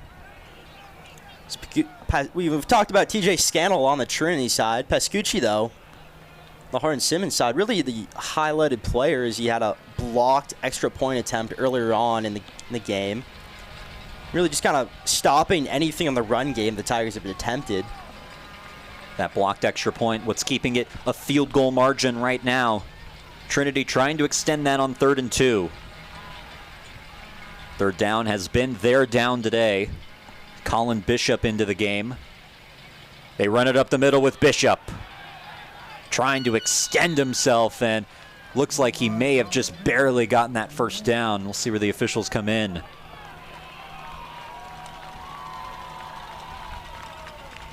No movement of the chains yet. And it looks like now they will move them. First down. Colin Bishop, we saw in the trick play punt earlier on for a run and a big first down. That time, again, able to get it done. Down at the 8-yard line, it's 1st and goal. Milo bounces it to the outside, trying to get the edge. And maybe gets a couple down to around the 6. Number 4, Micah Henderson, who we saw get the interception earlier on in the game. Able to get around, and Johnny Milo not able to beat him there as he attempted to make a cut towards the outside. Henderson just able to get his feet eventually. Now 2nd down and goal. Under a minute remaining in this 3rd quarter. A fast-moving game so far. Some long, sustained drives on both sides. This is Sams. Luke Sams, the first year, in for the touchdown. Welcome to the NCAA postseason, Luke Sams. Luke Sams, one of those players we've seen all year, as the Tigers have been relying on about 6 running backs. Luke Sams being one of them, showing off, that he can hang too. He had a wide open pocket as his way in. Runyon on for the extra point, 2 for 3. The one he missed was blocked. This one gets up into the air and through the posts. Trinity extends their lead, 27-17. We'll have another look at the touchdown. A lot of good blocks there for Luke Sams. Wide open lane for him as he was just kind of walk it on through. Cowboys not really expecting that, as there weren't really any tackles in the secondary to try to stop Sams. So you look at the numbers on your screen. The one that probably stands out the most right now, time of possession, nearly 30 minutes the Tigers have had the ball. Hardin-Simmons usually used to possessing the ball and also not used to trailing at all. Only trailed 42 minutes coming into this game throughout their entire year. They were a 9-1 conference champion. Their only loss to Mary Hardin-Baylor in their second to last game of the season. 33 of those 42 minutes they spent trailing were in that game alone. So not used to being in these situations. Trailed by as much as 11 against UMHB. This nearly their largest deficit of the season. They'll get the ball back to try and cut into it. Here's a lane potentially, but closed up by the Trinity kick coverage. Done such a good job all year. Stopped at the 25-yard line. Talked about it a lot throughout the games that we've been broadcasting, Andrew, how not having Tyler Huddle kind of changes the dynamic on kickoffs, because Huddle was so reliable in getting touchbacks. They knew they were starting at the 25 every time. Now, more returns, but the kick coverage for the most part has lived up to what they needed to do. Kind of on that note, a lot this year. There's been a lot of hang time on the balls that are coming out off the kicks, allowing the Tigers to really kind of come in and swarm and not allow it. Kyle Brown in this offense have some work to do. See Brown's numbers, 11 for 17 with the 2 touchdowns. Gets it out to Garcia. making a move, but eventually wrapped up at around the original line of scrimmage. Brown took a hit on the play, no flag thrown. And it looks like this will take us to the end of the quarter. Trinity exactly where they would have wanted to be, up 10, headed to the fourth. We'll switch sides in San Antonio. The winner onto the third round to play Barry. Stick around to see who it is on ESPN+.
Welcome back. The fourth quarter. The sun has made an appearance for these last two frames as it started overcast, 72 degrees. Was very familiar to the last two times that these two played in the postseason. Overcast skies. That first meeting, the temperatures were below 40 here in San Antonio. Very unusual. This, a much more pleasant day. Hardin-Simmons down 10 with the football. Second down. Brown escaping and using his legs. Should have enough for the first down along the near sideline. So far today, the Cowboy offense, shown signs of very promising, capabilities, but really just kind of been stopped. Trinity defense really showing off on that play, great example how the Cowboys kind of have to scramble and make something out of nothing. They spot him at the 37. Flea flicker. Brown going down the middle of the field. It's incomplete. Was going for his tight end, Christian Marshall, who's already caught a touchdown today. Judson Crockett there in coverage. Weren't sure if they were going to have him today, Andrew, but he made a big play there. Judson Crockett, who missed the last two games with an injury. As you can see, he's currently wearing a cast. Really been a cornerstone in the Trinity defense all year. Good little flea flicker there attempt. Looking downfield, Judson Crockett did a great job able to get around and maybe use his cast a little bit to help with that incompletion. When we talked to Coach Urban over Zoom, he asked him about the status of Judson Crockett, said he had an appointment right after that meeting to see if he could play. Here's a throw out to Garcia, who breaks a tackle and escapes for a couple of extra yards down the far sideline. Enough for the first down out around midfield. But it was that close to determining whether Crockett would play or not. Such a big player for them all season, as you see the replay of the pass to Garcia. Garcia does a good job able to beat Parker Moeller there and tries to make another move. Just not quite able to get there. Down at their own 49. They fake it to Henry. Brown stepping up, firing along the sideline, and zips one in to Dozie Ifadi. Only his second catch of the game, takes it to around the 30. Despite Parker Moeller being, kind of settling in a lot, that time there they targeted him again. They were able to make it happen, as you saw Kyle Brown kind of fake it off and found Dozie Ifadi, who was in coverage from Parker Moeller. Did a very good job to toe tack. Brown dumps it off. It's Henry. Shakes a tackle and another one inside the 20. Bulldozes his way inside the 15.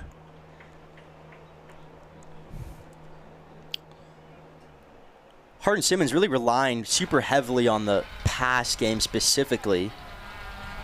Probably because the Tigers really been not allowing anything on the run game.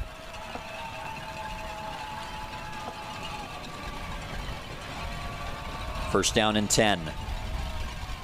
Here's a give to Henry. And this time he stood up just past the line of the scrimmage. Only a gain of 2. Clock ticks down to around 12 minutes. Hardin-Simmons down 10, trying to capitalize on the scoring opportunity.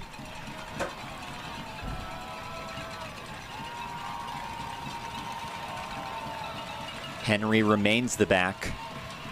Noah Garcia not in the game as of now. They go 2 tight ends. Second down in the red zone. Brown keeps it. Escaping pressure. Throwing along the sideline, incomplete. At the feet of Sims, 3rd and 9 now coming up. Rowan Aaron on the pressure right there to Kyle Brown. Did a very good job. Just kind of made him roll out to his left-hand side as Kyle Brown was trying to settle in, find a spot in the receiver downfield. Just wasn't quite able to have enough time. Steele Herndon checks into the game for Trinity. Big force up the middle. They lost him in the middle of the year because of an injury. Came back in their final game against Maryville. See if he has an impact here. 3rd down and 9. Tigers bring a blitz. Brown under some pressure. Has his man for the touchdown. Defender in his face, and he still makes the throw. It's Ifadi.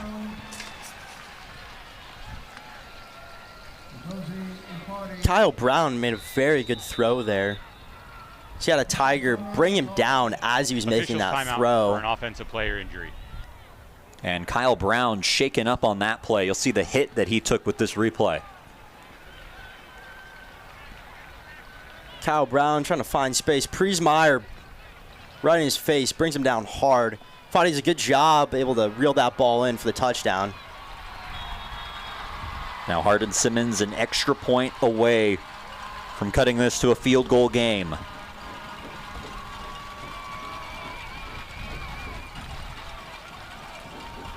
Altamirano got it again. A willful, powerful drive for the Cowboys. They cut this to a 3-point game. We'll step away. You're watching the Division III playoffs on ESPN+.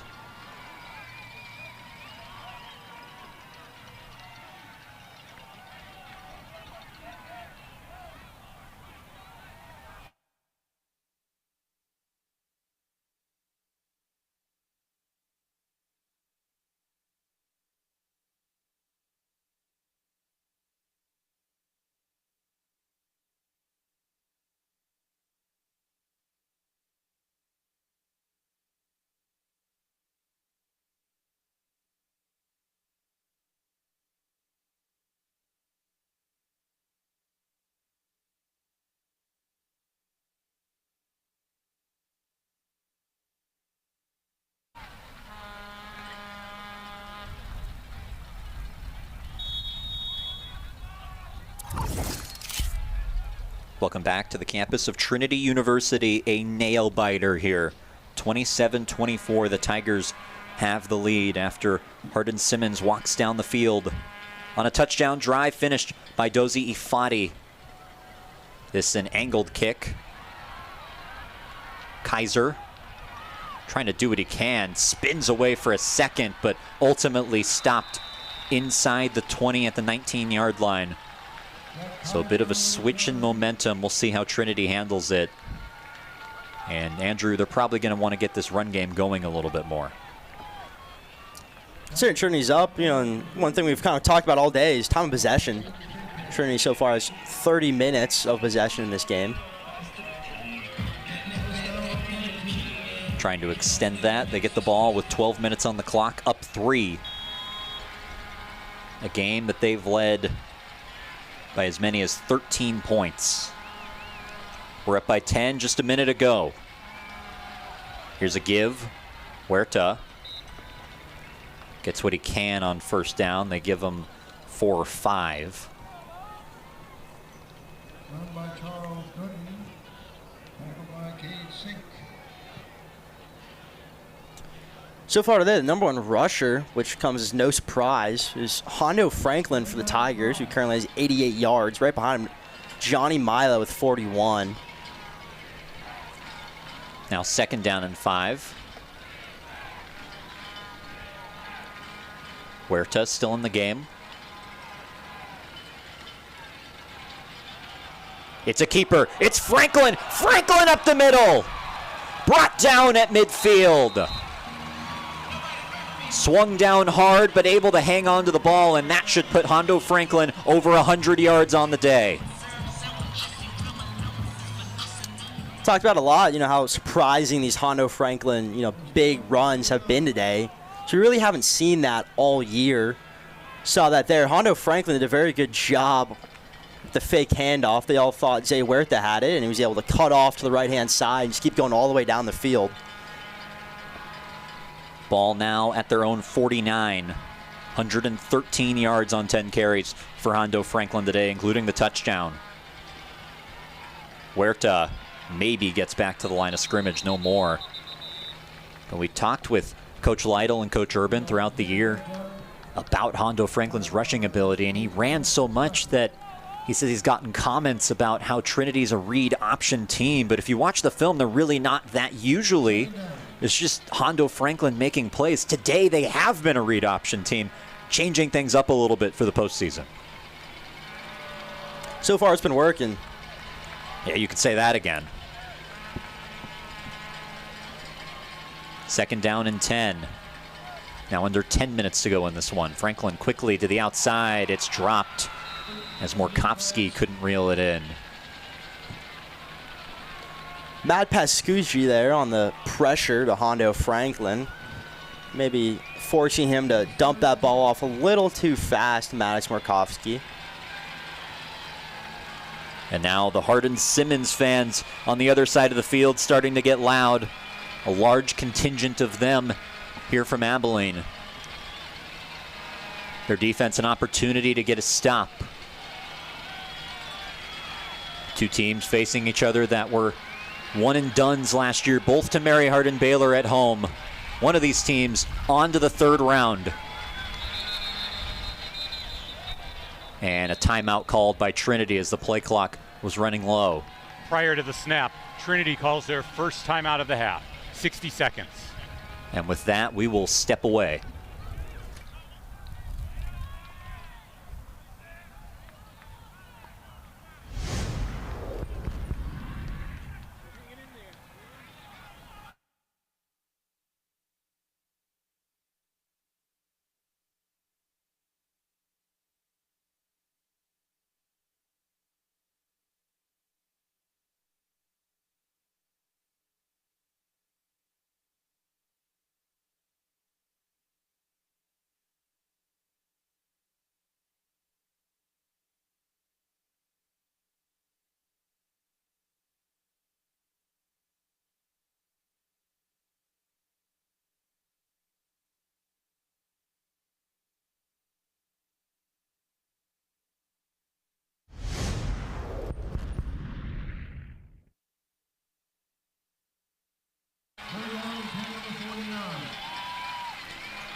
And welcome back to San Antonio, Texas. 3rd down and 10 after the Trinity timeout.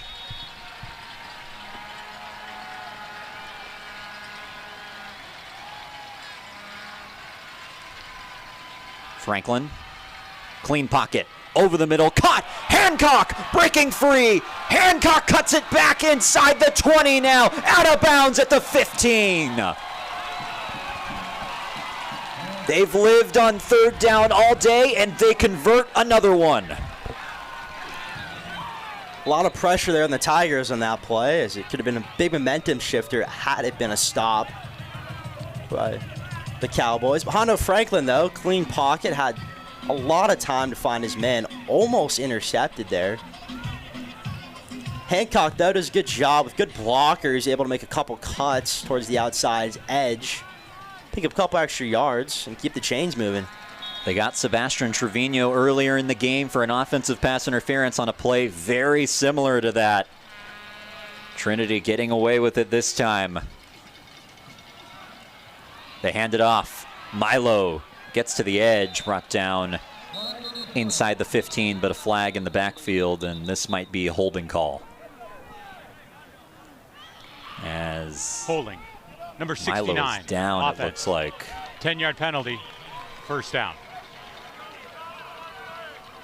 And we'll take a break.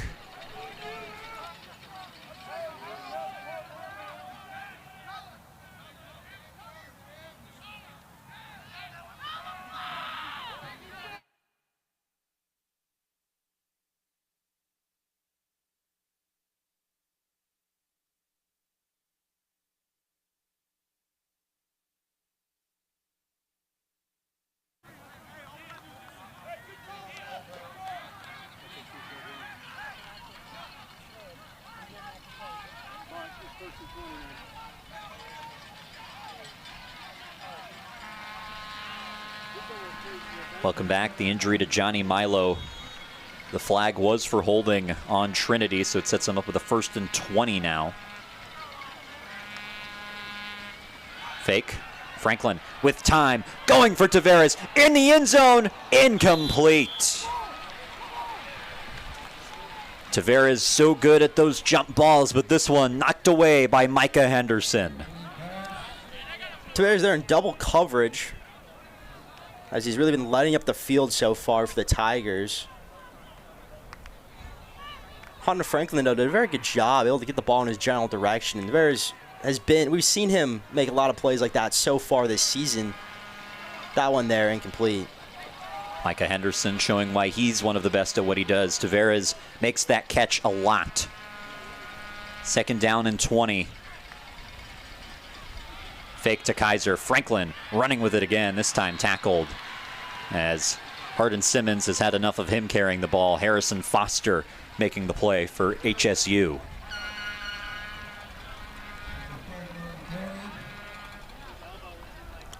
Brings up a 3rd down and long. Trinity so good on 3rd down all day. We've talked about it quite a bit, deservingly so. We've already converted a 3rd down and 10 on this drive. This a little bit of a taller task, 3rd down and 17. Clock continues to wind, under 8:30 now.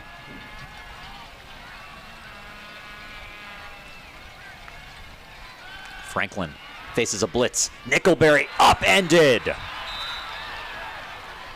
They try to screen again. Bruin Wright there to disturb it and force 4th down. Talked about how the screens have been kind of a staple of the Trinity offense all season. That time there, the Cowboys getting smart to it and getting there fast. Nickelberry tried to make a cut. Just wasn't quite able to have enough blockers and too many Cowboys for him to get around. Now Jackson Runyon on for an important field goal. This one from 37 on the left hash. Low snap. Kick is blocked. The 2nd blocked kick by Hardin-Simmons today, and this one keeps it a 3-point game. And in back-to-back postseasons, the special teams continues to be an issue for Trinity in the kicking game.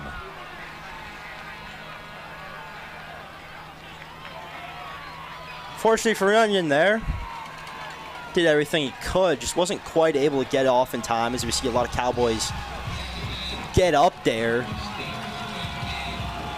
Don't quite know which Cowboy got it, but a lot of them just kind of pushed through the Trinity special teams line, able to get the ball down. And once again, up the middle, Hardin-Simmons able to get a hand on it, and now Trinity's defense needs a stop. Throw to the outside, caught. Moeller able to shove the receiver out of bounds. Hardin-Simmons trying to get something going as Sims makes that catch. So many plays today made by this defense. They've been gashed at a lot of times. They've allowed 4 touchdowns today. But they got the stand there, and the special teams able to finish it off. 2nd and 5. Garcia trying to get to the outside, slips a tackle down the sideline and out of bounds past the first down marker at the 35. Garcia did a very good job there, being patient kind of in the backfield, kind of seeing where the Tigers were going to go. Ultimately decided to make one or two cuts towards the outside edge, try to beat a couple Tigers. Was successful in that. Noah Garcia with his lowest yardage total of the year so far. The other time he was held under 50 yards was when he only rushed for 45 against UMHB in their one loss of the season. They flip it to him this time. And the tackle's made by Moeller. Sheds the blocker, Wes Douglas, and makes the play in the backfield. Very good play there by Parker Moeller. The blocker was all over him on that screen play, just able to beat him at the last second, as we see there. Get there.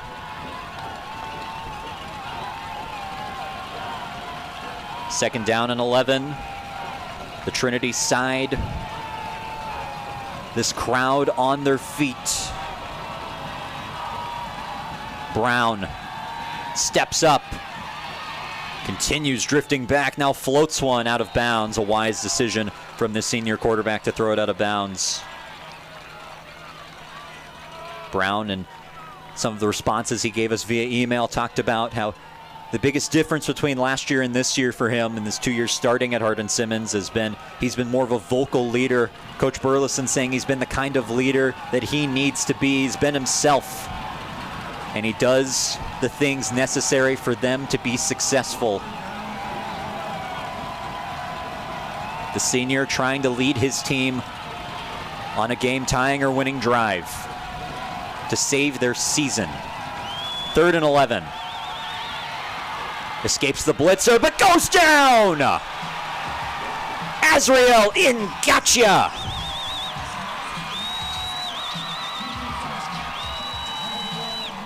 Tigers there. A lot of energy as the crowd is cheering all over. The Tigers there able to very good job there. Sent the blitz. Able to beat their men and come across. Had a lot of people on him. If it wasn't for Nagacha, Priestmeyer would have made that tackle. And a very big momentum shifting play there, as it looked like the Cowboys were going to drive down the field. Priestmeyer, who visited the medical tent briefly before this drive, back out there, and Trinity's glad that he was. This punt a little bit short and reeled in by Kaiser inside the 45-yard line. Trinity and Hardin-Simmons, number 11 and 12 in NPI respectively this season. Trinity barely out-edging them to have this game here instead of in Abilene. And what a game it's been. It's lived up to the hype. These games have come down to the wire, particularly the one 3 years ago that came down to an interception in the end zone as Hardin-Simmons was trying to drive for the tie. A game that would end in a final score 14-7. Zay Huerta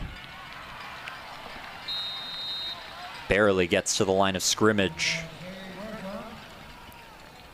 Trinity very interested in getting first downs and moving this clock. Talked a lot about it a little bit today, but a lot about this season. You know, how Trinity really only looks for the first down. They don't really, taking a lot of deep shots today, but their end goal is always to try to check down and get those first downs, get those kind of short yards to build these, very methodical drives. So far today, they've really been doing well. Coach Lytle saying they want the winning formula. Said he's been on teams that light up the scoreboard. None of those won championships. Franklin throws a screen, incomplete. Going for Luke Sams. Looked like kind of a broken play. Now a 3rd down and 10.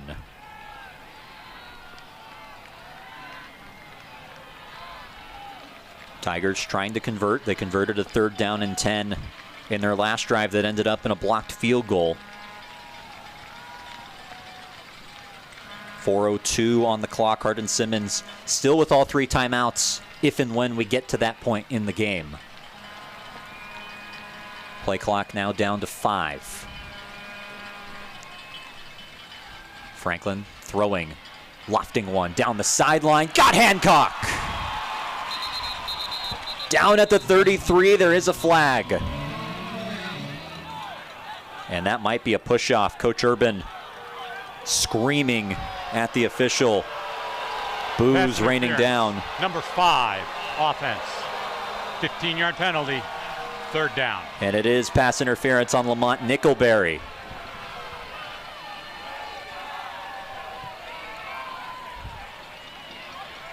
We'll have to see what that was on the replay. Didn't see much live.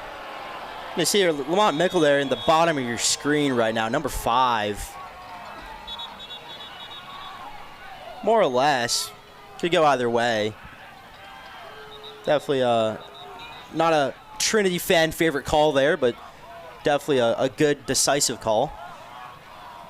Well, it kind of looked like he was blocking downfield.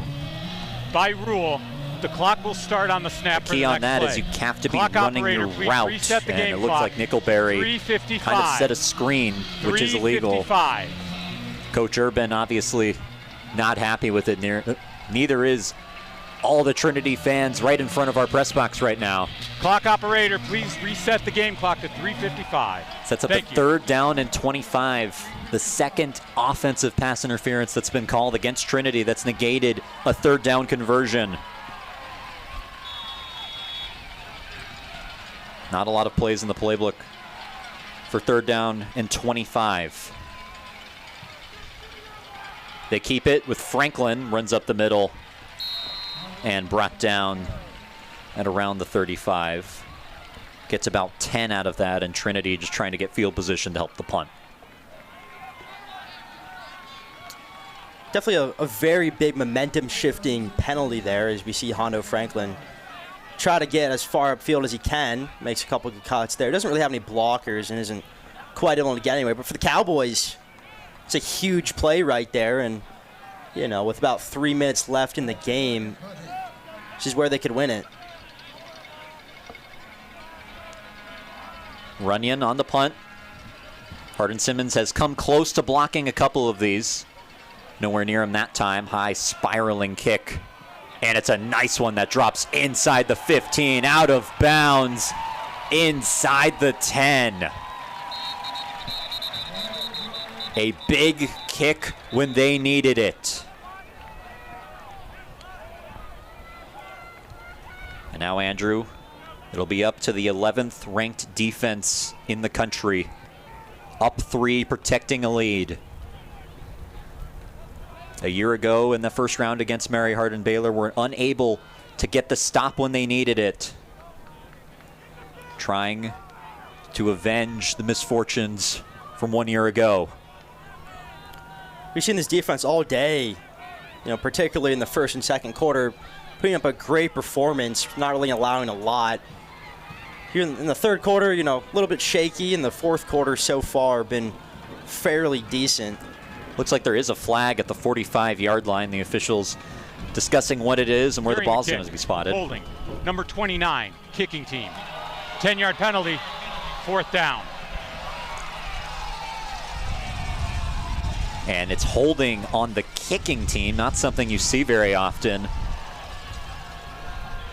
Correct. And based on dead the clock, announcement dead clock. And where the ball's going, it looks like Hardin-Simmons wisely will elect for a re-kick after Jackson Runyon had pinned them at the 9-yard line. 2 costly penalties in a row against Trinity. Position 4, position 4. Hardin-Simmons has 2 returners back. And we'll see if we see the penalty in this replay.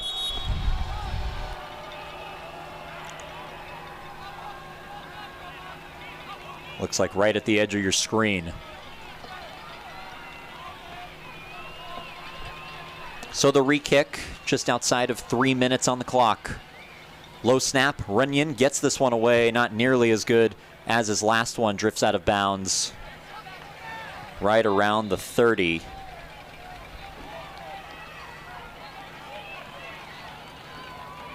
See where the ball's spotted regardless. A big gain in field position for Hardin-Simmons. after the penalty. We've seen Trinity's defense all season be very phenomenal, be very locked down. Here, arguably speaking, the most important time of their year. Ball now at the 35. And here's Kyle Brown. The opportunity to tie this game or maybe win it. All they need is a field goal, but not thinking about that right now. First play is a give to Garcia, trying to gash his way up the middle, but Trinity continuing to limit the damage he does. Only a gain of 5. You'd think if Hardin-Simmons has it their way, this is the last drive of regulation.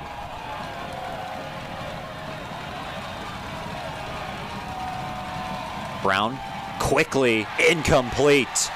Going for Wes Douglas. It looked like Diego Davila maybe got a hand on that. Cowboys trying the screenplay there. As Cole just mentioned, Diego Davila did a very good job there, kind of jumping off the line. Don't quite know if he got his hand in there. Looked like he might have, as we get another angle of it here. Diego Davila coming around. Ultimately, maybe tips it there. Big play to set up 3rd down and 5. It's Garcia on the draw, breaking free, spinning away, still moving his feet inside the 45. And Hardin-Simmons goes to their best player when they needed it the most. Noah Garcia, who rush-wise been very quiet today. That time, though, really leaning on him as he had a wide open lane there. Made a cut to get around and get a couple extra yards there. Ball spotted at the 42. They go with the draw to Garcia, who stands like Ashton Genty. Gets the ball now and makes a cut. Nowhere to go. Dorian Hill coming in from the 2nd level to make the tackle. And that takes us to the 2-minute timeout. All the suspense you would have hoped for in a second-round postseason game. Trinity hanging on to their 3-point lead against Hardin-Simmons. We'll be back after this short break on ESPN+. Yes.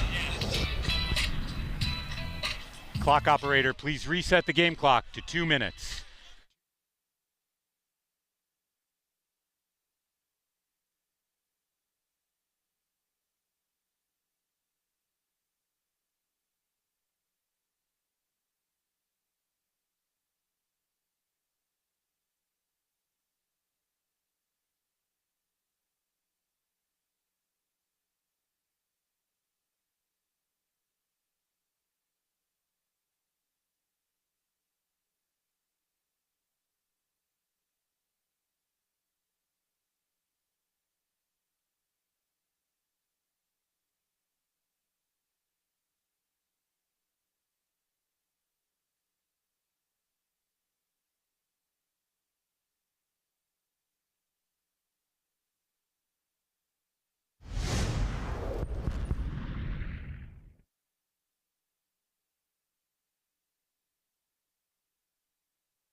Welcome back to the Alamo City, a classic developing.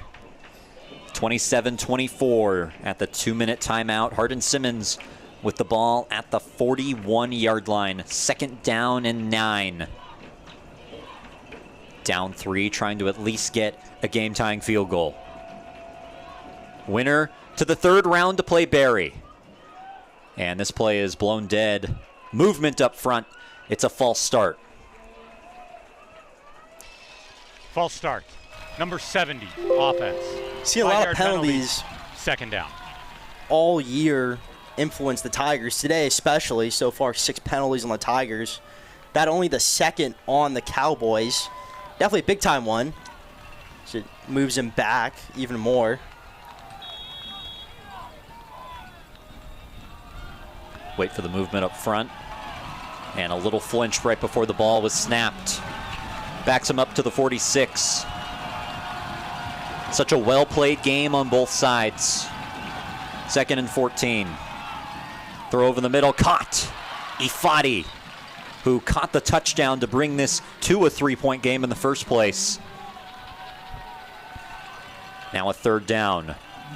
Just a little bit outside of the field goal range that they would need.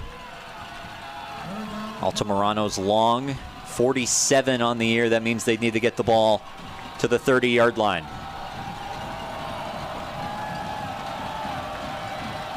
So you would assume they have 2 tries to get 5 yards. Clock ticks down to 1:20. Whistle blows. Timeout called by Trinity. Trinity calls their second timeout of the half. 60 seconds. So, Andrew, it looks like they saw something they didn't like there. Very crucial play, couple plays here for the Tigers. Make or break their season. And, you would think that, the defensive coordinator would be like, hey, something's wrong here. We ain't going to roll with it. And that time, it's probably what happened, as you just mentioned. Tigers now down to their final timeout. So if Hardin-Simmons gets this first down, they'd be powerless to stop the clock. The Cowboys could make sure this is the last drive of regulation, whether that ends up being a game-tying field goal or a touchdown, but to potentially win the game. Both of these teams so close to advancing to the third round. The last time the Tigers were in the third round, Coach Urban was on the team. It's been that long for Trinity. As for Hardin-Simmons, it's been just as long. In fact, that was the last time they won a postseason game. They've lost 12 in a row, all the playoff heartbreak. This team that's made the playoffs 4 consecutive years now. These seniors have known nothing but being here and losing, trying to flip that script. 3rd down and 5.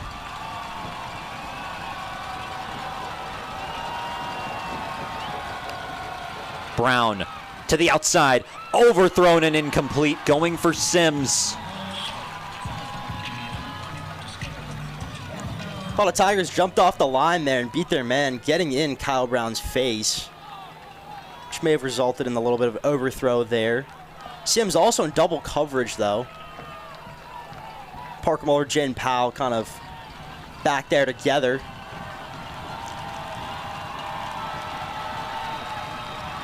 Jaden Powell in the area, who's been such a good story, an example of a guy who's waited his turn. Was started as the backup this year behind Ryan Ventura, who got hurt early this season. Powell responded with an all-conference year. 4th and 5. Brown over the middle, tipped and intercepted. TJ Scannell breaks a tackle down the sideline past midfield, cuts back into open space. Scannell might seal it.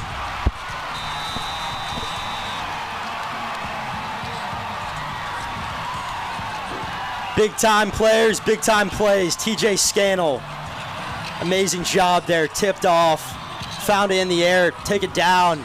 A lot of good blocking, a lot of good cuts. Goes all the way down. And if you're a Tiger fan, you're ecstatic. If you're a Cowboys fan, it's not the way you thought that would go. It's not the way you wanted it to go. But you would think that would be the end of the game here for the Cowboys. TJ Scannell, who's flown around all day, making tackle after tackle. 75 on the year coming into this game. Gets his first interception of the season, and what a time for it. Runyon's kick is good, and the lead is back to 10. You see that play one more time. TJ Scannell, you're going to see off toward the right-hand side of your screen. Looked like Anthony Njoku and Jaden Powell collectively tipped that up. And TJ Scannell, one cut. And just able to get all the way down the field. No one there. For a player who's been dominant all season, as Cole just kind of mentioned, really just kind of a fitting end. And how about the play by Scannell to break the tackle of Wes Douglas? Because if he's brought down in bounds there, Hardin-Simmons has all 3 timeouts, an opportunity to get the football back, maybe down 3. Scannell showing what he could do with the ball in his hands. You never know, he might get some offensive snaps after that. That was quite the return. TJ Scannell getting his senior moment in what is in all likelihood and almost all certainty the final home game for these seniors, the last time they'll walk up the steps. Short kick here. Returnable for Powell. Tries to do what he can, but Trinity's kick coverage all over it inside the 15.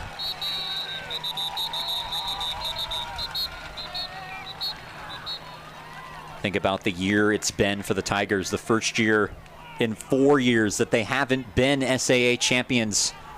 And they'll have an opportunity for a rematch next week. Pending miracles, 52 seconds, all 3 timeouts for Hardin-Simmons. It'll be in Barrie against the Vikings. Offside, number 23, kicking team. 5-yard penalty, free kick. So the penalty there, offsides on Trinity's kick coverage, and Hardin-Simmons will once again take a re-kick as they did earlier in the game with a punt that pinned them back at their own 9.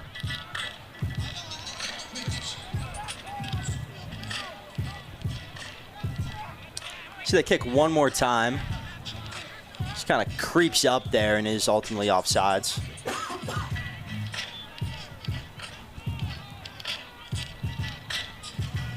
So Trinity will re-kick it.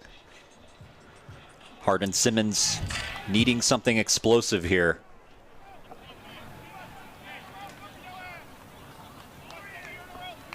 See how Trinity plays this. They decided to do a high kick towards the sideline last time around. We'll see if that's the same strategy this time from 5 yards further back.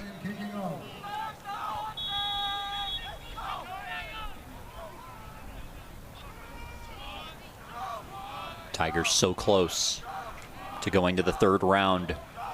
The amount of times they've been bounced in this round or earlier, made the 2nd round a couple of times back-to-back years in 2022 and 2023. Fell to Mary Hardin-Baylor at home that first time, and then the blowout loss at North Central, who wound up going to the Trinity national championship game that season. Final timeout of the half. Trinity 60 will seconds. burn their 3rd and final timeout. But Andrew, this is a team that's gone through highs and lows, the peaks and the valleys that you see in a season. The biggest valley, that 29-6 loss to Barrie, they withstanding any shenanigans that could happen up 10 with 52 seconds, an opportunity for a rematch. We've talked to Urban, a lot this season about, kind of rematches and maybe revenge games more or less. And, he's always kind of certified that it's less about revenge and more about showing, that they are Trinity and that they can be the standard. And that, they don't ever come to a game looking for, revenge. Just more of a chance to prove that, when they are playing Trinity football, which they have all day today, they really are unbeatable. Talk about be the standard. That's the tagline they go by. And hard to find a better example of that today than maybe Ryan Ainsworth, who fills in at the tackle position, replacing Johnny Conway. This kick from Runyon will go out of bounds. So Hardin-Simmons, good field position. That flag ends up working out for them. But going back to the story about the offensive line and the shakeup that happened this year. Kick out of bounds. Kicking team. First down at the 40-yard line. So Hardin-Simmons will take the ball at the 40-yard line. But Ainsworth started the year as the starting tackle for Trinity, was actually benched in favor of Johnny Conway. Gets called upon here with Conway unable to play, and he's done such a good job. And that's the example of the Trinity football player that Urban has consistently brought up to us the entirety of the year, is being ready when called upon and not dropping your standard just because you're not supposed to play. Another man who's also been doing that is number 8, Jaden Powell. Kind of next man up mentality. We've talked about a lot so far this season. He's on the field now with the rest of his Trinity defense.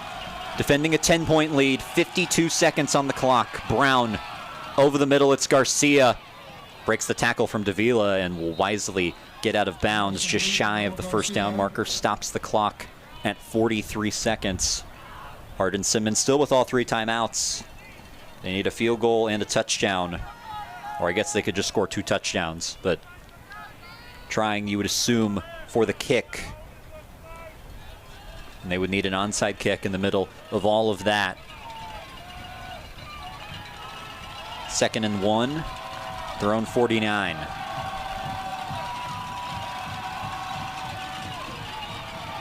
It's a screen. Henry shakes the initial tackle, still going in bounds, bulldozing his way to the 40-yard line. It's enough for the first down, so the clock will stop temporarily.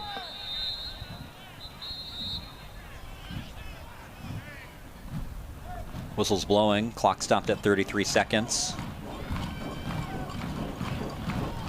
Hardin-Simmons calls their first timeout of the half. And timeout, Hardin-Simmons. Clock operator, please reset the game. So, Andrew, an interesting situation that you so often see when a team is down 10 is at what point do you kick the field goal with a chance to kick an onside kick with enough time left to go down the end zone for the game-tying touchdown? You would think it would have to be at a point where you could easily make it, which at Division III level football is a lot closer to the end zone than it would be in the NFL. Expect maybe, one more deep shot or one or two more deep shots here from Hardin-Simmons in an attempt to get better field position, maybe for the kick, maybe for a touchdown here.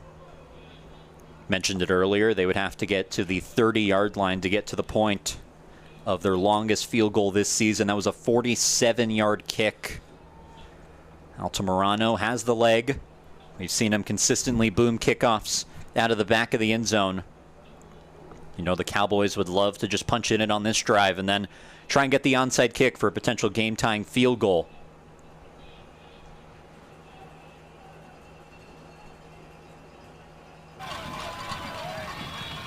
.34 seconds on the clock as they do add a second here.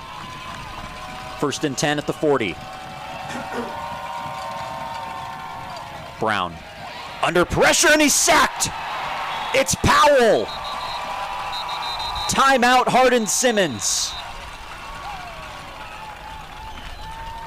Mentioned his name a little bit ago about how he stepped up and has been a very good player this calls year. Their second timeout of the half. 60 seconds. So he jumps off the line. You're going to see him on his right-hand side, just kind of come through unblocked. Kyle Brown didn't really see him coming, allowing him to bring him down.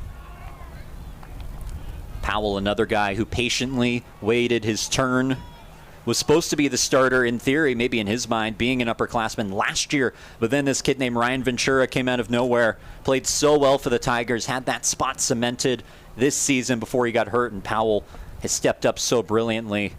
But the part that Coach Urban said impressed him the most about Jaden Powell, or as he's affectionately called Sarge by his teammates, is that he's helping Ryan Ventura along the way. He helped him to get better throughout that season, continued to mentor him despite wanting to start over him. It's that hard position to be in, but Powell, such a leader on this team, gets the sack there. Hardin-Simmons now down to 1 timeout. 29 seconds on the clock. What a disappointing loss this would be for the Cowboys if it ends up holding. Be their 13th consecutive postseason loss in a game where they had a chance to win it at the end. Trying to avoid that fate, hoping for a miracle. It's Garcia, so dangerous with the ball in his hand, slips a tackle and another one, ends up getting out of bounds. Broke 3 tackles and takes it inside the 40 and stops the clock with 20 seconds. Some of the tacklers on there. So we see it one more time. Judson Crockett, you see kind of coming in fast. Is able to slip him. Slips TJ Scannell as well. 2 very big name players for the Trinity defense. Anthony Njoku also. And number 8, Jaden Powell, able to finally get him out. Brown. Henry on the screen, brought down in bounds. Jaden Powell again, putting his own exclamation point on this defensive performance. And Hardin-Simmons is forced to burn their final timeout.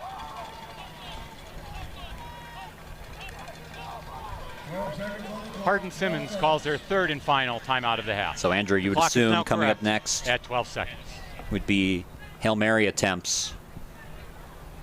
Need 2 scores. So I think we're about to find out how far Kyle Brown can throw a football.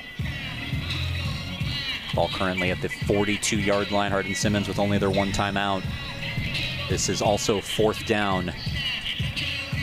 Trinity potentially 1 snap away from advancing to the 3rd round. Talked to Coach Urban about what that meant to him, the chance to get to the third round. Said it's something that the guys should celebrate. Unique to have a home game in round 2. Admittedly said he would have wished the committee would have been a little more creative with the matchup. Hardin-Simmons for the 3rd time in 4 years. But at the same time, nice to have a familiar opponent. Coach Lytle saying it's difficult to get out of Texas, and that's how these things are. In Division III, so regional. All these Texas teams playing each other in the 1st and 2nd rounds. Trinity maybe one snap away from being the last one standing. Brown drops the snap, and he's sacked. It's Wobodeau, and that is it.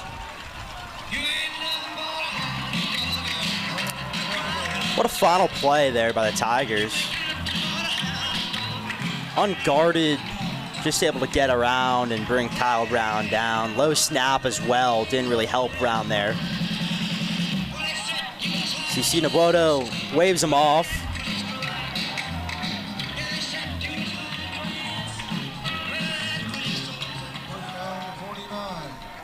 And Trinity, they can taste it now. One kneel down, and that should be all she wrote. Trinity to round 3, one step closer to their ultimate goal. 34-24, they take down Hardin-Simmons, and they will head to Mount Berry, Georgia for a second date with the Vikings. An opportunity to avenge their only loss from earlier this year. A rematch in the home gang. Definitely a big win here for Trinity. This is the 3rd time they beat them in the playoffs, I believe. Prior to that, Hardin-Simmons beat Trinity 4 straight times prior to 2022, which is the last time that, well, the first time that Trinity beat them was in 2022, 2023, now in 2025. So the Tigers today played a very good game all around, really, defensively is where they shine. TJ Scannell, James Powell, 2 very big names with 2 very big plays ultimately in this game. It was this Trinity 11th ranked total defense that sealed the victory. And the most important number for them, only 67 rushing yards allowed. They kept Noah Garcia in check. They talked to us about the importance of reestablishing the line of scrimmage, not giving him any space. And the Tigers did that better than anyone else has this year. Even better than Mary Hardin-Baylor, who held them to 45 rushing yards in Hardin-Simmons' only other loss of the year. A disappointing end for the Hardin-Simmons Cowboys, but Trinity will keep dancing as they'll line up for their tradition, the alma mater, which they sing after every home victory with the home crowd. The last one, in all likelihood, for many of these seniors. As they'll end on a high note, we'll let you take it in.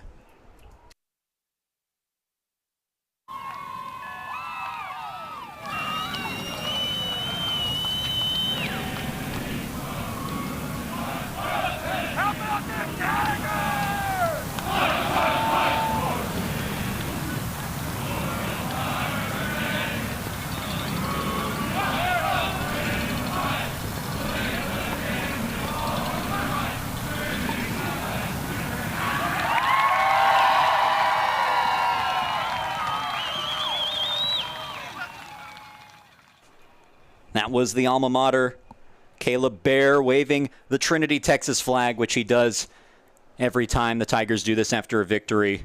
That'll do it from us here in San Antonio. I'd like to thank everybody who spent a little bit of their Thanksgiving break here with us to watch this game, and of course the people who stayed here, got in maybe a little bit earlier than they would have otherwise to help out and with the production of this one, everybody in the control room and everybody working on camera operations. And of course, our executive producer, Josh Muchagemba, who works so hard to put all of this together. For all of them and for my partner, Andrew Thomas, I'm Cole Isaacson saying so long from San Antonio.